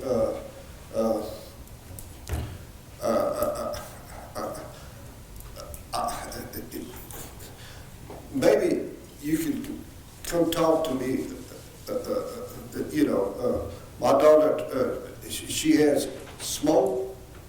You know, at the place, and she tries to help it for everybody. We try to for everybody. You could be in business for 50 years without, you know, hurt people. But anyway, thank you. Thank you, Mr. Day. Mr. Councilman, I just want to say one thing, just to add to the conversation. I think it's very important that we all understand that if we have this, we talk about the finances and the profit and loss, and you know, I'm a businessman. I've been in business for 26 years, and I understand P&Ls very, very well. And I also understand the factor that we need to really make sure we understand that 80% of the people, and if 80% of the people, that's the number, are not smokers, and are not attending the bars because they are smoke environments, we have to be willing to realize that if the environment is not a smoking environment, that the 80% of the people, which is a large majority, will then be able or might become customers. So I would imagine, and I don't think that and I may be wrong, but I would assume that if a person who smokes has to go outside, they would not stop coming to the bar. They may have to smoke outside. So it appears to me that you're going to potentially increase the number of patrons versus decrease them. And I think that the numbers have proven that, and I think that most of the people who spoke on that behalf are proving that. So I want to make sure we understand that this is not an economic issue when you look at it from that perspective, because there are a lot more people that may potentially become customers that currently are not customers. All right, we're gonna move on. Sure. The only question that I would like to ask, if we do pass this ordinance, are we going to make these businesses clean the places up? Because, you know, they get all in the walls, they get in the furniture. So if you, even if you stop the smoking, are you really getting rid of the toxic air? You know, we talked about that, Councilman Mayor, at one of our sessions, and that was not a part of the discussion. And I know we had that discussion with the mayor at one of the meetings, and we made the decision that that was not going to be a part of any ordinance, that we would only focus on new signage and making sure that was a possibility, and then moving forward from there. Any more questions from the council? All right. Number 7, ordinance to accept easements for utility improvements from the following property owners for improvements to the Pineapple Forest sewer system. Lacey, may I have the list? We did not attach all the servitudes because there's so many of them, but it's the same basic servitude agreement. This is just to lay sewer lines. What we're doing is extending the servitude from the roadway up to the property, and we're just increasing that so we have enough room to lay the new sewer lines in this subdivision. Any questions from the council? Roll call. All right. We'll start our regularly scheduled meeting. Roll call, please. Johnny Blunt. Here. Jason Hood. Here. Janice Carter Beard. Here. Lamar Marshall. Here. Mike Williams. Here. Reverend Marilyn, can you lead us in prayer, please?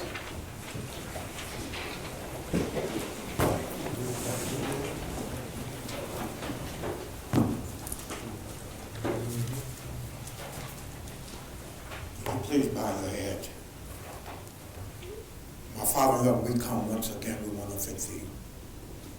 How you woke us up this morning, closing our right mind.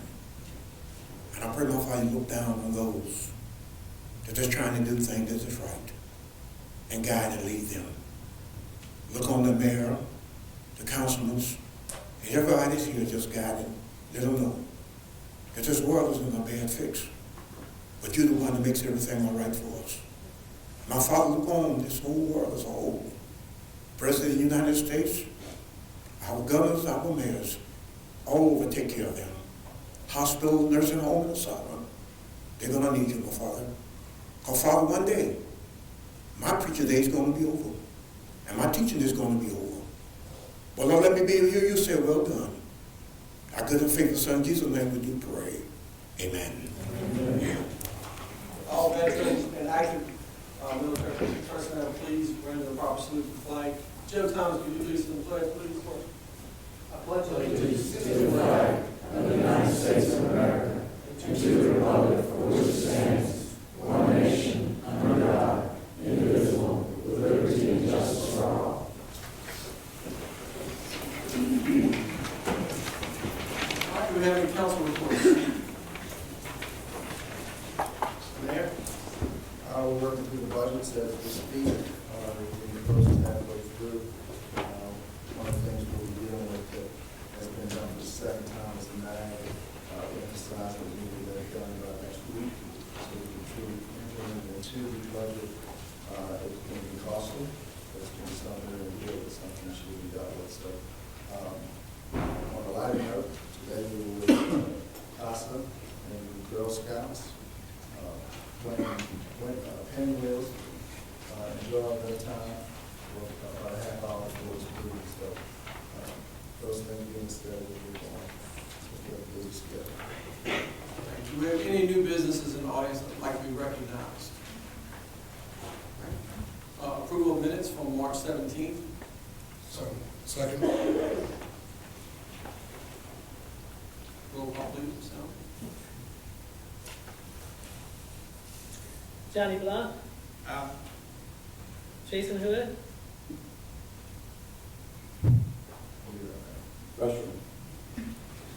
Janice Carter Beard. Here. Lamar Marshall. Aye. Mike Williams. Aye. Number 2, minutes for April 7th, 2015. Motion to approve. Stay. Roll call, please. You look at me. You want to wait for Jason? Please walk in. All right. Johnny Blunt. Janice Carter Beard. Aye. Lamar Marshall. Aye. Mike Williams. Aye. Jason Hood. Aye.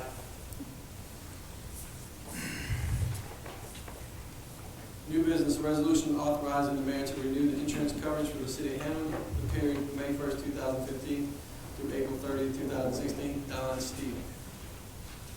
Happy birthday, Don. Thank you very much. It's your birthday? Yes. Not 17th, but happy birthday. Thank you, thank you. It's good to be here with you tonight. It's not only birthday, don't you? It's a wonderful day in Hammond.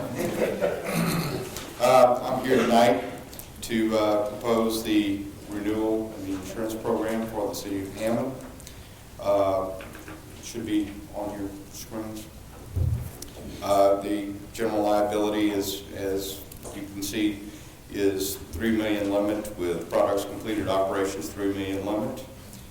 Each occurrence $1 million, personal advertising injury, $1 million, damage to premises rented, $1 million, sexual abuse, $500,000, failure to supply, $500,000.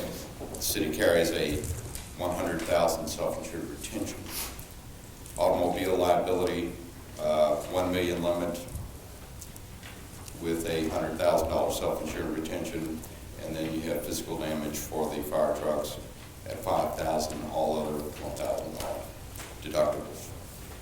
Public officials, errors and omissions, again, aggregate limit of $3 million with limits in wrongful act, single limit of $1 million, and it includes sexual harassment. Self-insured retention for the city is $100,000, and you can see the retro dates. Public employment practices liability, $3 million limit with a single occurrence of $1 million, $100,000 self-insured retention, and the retroactive date is 1993 as well. Employment benefits liability, which is thrown into it, is $3 million limit with $1 million each offense, 100,000 self-insured retention. And law enforcement liability, $3 million limit with each wrongful act of $1 million, and self-insured retention of 100,000 each occurrence. Workers' compensation, we have a $1 million statutory limit. We have the statutory limit and then $1 million employer's liability limit with a $500,000 self-insured retention. You have an aggregate of that of $1 million as well. Airport liability, prior to the tower, we've always carried a $5 million limit. We increased this to $10 million at the time the tower was completed. And you can see all the limits attached to the airport liability. Most of that goes into effect now with the tower. Blanket bond, you have revenues, supervisor bond, commercial property of $25,890,996 with a per deductible location of $50,000. And you have the mobile equipment of $552,029 with a $2,500 deductible. Boiler and machinery coverage of $25,890,996 with a $25,000 deductible. This year, the premium for all the package combined premium $711,546. You'll notice that there are some changes, some increases that have occurred. The commercial package increased is still below 2013 level, but it is up above the 2014 level in part. We have 8 more vehicles, the budget is up, and the law enforcement liability is driven up. And I do have some ideas that I will work out with the mayor on some safety programs and some corrections that we can make to the law enforcement liability, maybe eliminate some of these problems. The workers' comp, we've had some severity claims. We've had some pretty bad claims this year, large losses. And other than that, the property is up only because of the rate is the same. We have the tower and we have the new police building. That's the only real difference with that. Boiler machinery tracks that. Boiler machinery tracks it. And then the airport liability went from 5 to 10 million. So, any questions? Any questions? Make a motion to approve. Second. Roll call, please. Johnny Blunt. Aye. Jason Hood. Aye. Janice Carter Beard. Lamar Marshall. Aye. Mike Williams. All in favor? Thank you, Don. I thank you all very much, and it's a pleasure being part of Team Hammond. Happy birthday. Thanks. 2, resolution authorizing the mayor to enter into a letter of agreement between Entergy Louisiana LLC and the city of Hammond to establish a cooperative relationship during a period of large-scale behind design basis event at the Waterford 3 nuclear power plant in Taft, Louisiana. That sounds scary. It does sound scary, and this is not meant to be scary. Waterford 3 nuclear power plant is in Taft, way far away from here. What they are requesting is coordination with our airport. We just spoke about the airport a little bit. And so the agreements, the responsibilities that the city of Hammond is being asked to consider are all related to the airport and to staging and to help evacuate their personnel if something happened at their site. And their site, what they're speaking of here, is a tornado strike or a flood, an earthquake, those kinds of large-scale catastrophes. So this is a 2-year renewal that we would look at every 2 years and go through. But this just deals with the airport. Any questions? Motion to approve. Second. Roll call, please. Johnny Blunt. Aye. Jason Hood. Aye. Janice Carter Beard. Lamar Marshall. Aye. Mike Williams. Aye. Thank you, Number 3, a resolution to appoint Joe Thomas to the Hammond Airport Authority Board for the Hammond North Shore Regional Airport. Mayor Pinto. Joe Thomas is very familiar with the airport process. He was actually called the mayor of the building of the International Board, which he's affiliated with. If you would come forward, Joe, and tell us a little bit about yourself and your background, please. It would be a great asset to the airport. Mr. President, Council, how you doing? First, I'm humbled by the mayor to ask me to serve on this board. I recently retired in October after 20 years with the Guard active duty service. 18 of that was with state police. My 1 week in the month, as a lot of people know, was at that facility. We handled the commodities distribution. In a state of emergency, when the government declares that state of emergency, you'll have soldiers from Shreveport, Jennings, no one from Hammond, Louisiana that is familiar with that airport. So being a guardsman, an active duty guardsman, I was appointed what will be labeled as the mayor of that facility. When those soldiers would come in, I was familiar with the footprint of the airport, and we would handle the 300 buses, as I'm sure you're aware of, and all commodity distribution out of that airport facility. And I served there for 4 years before I recently retired and joined the private sector. Any questions? Make a motion to approve. Roll call, please. Johnny Blunt. Jason Hood. Aye. Janice Carter Beard. Lamar Marshall. Aye. Mike Williams. Aye. Final adoption of ordinance. Number 1, final adoption of ordinance to amend ordinance 14-5364 CS to provide for site conditions. So moved. Second. Johnny Blunt. Jason Hood. Aye. Janice Carter Beard. Lamar Marshall. Aye. Mike Williams. Aye. Number 2, final adoption of ordinance to amend ordinance number 14-5364 CS to provide definitions for reception and banquet hall.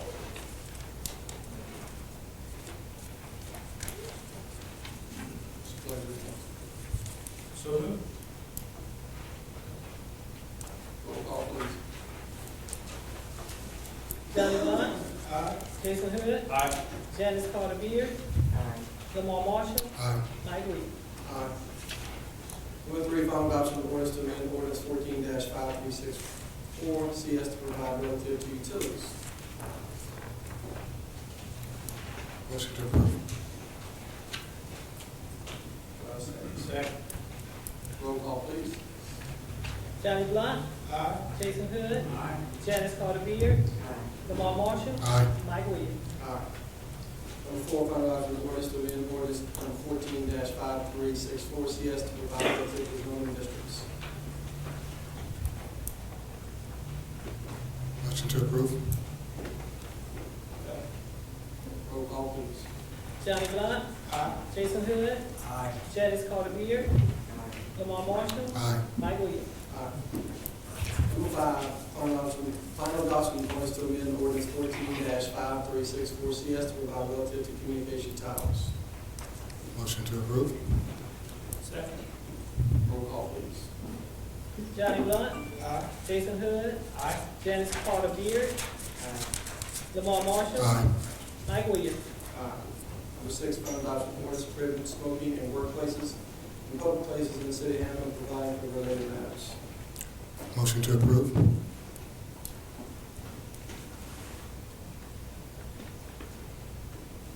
second.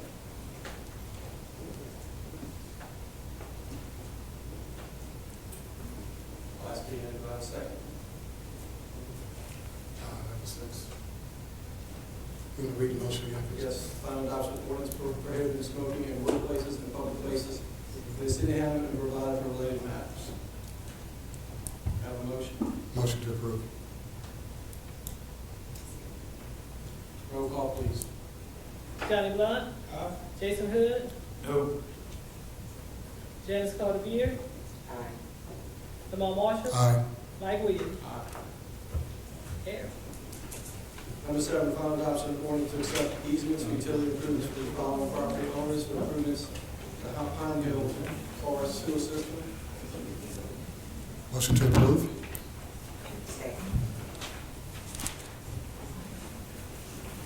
Johnny Blunt.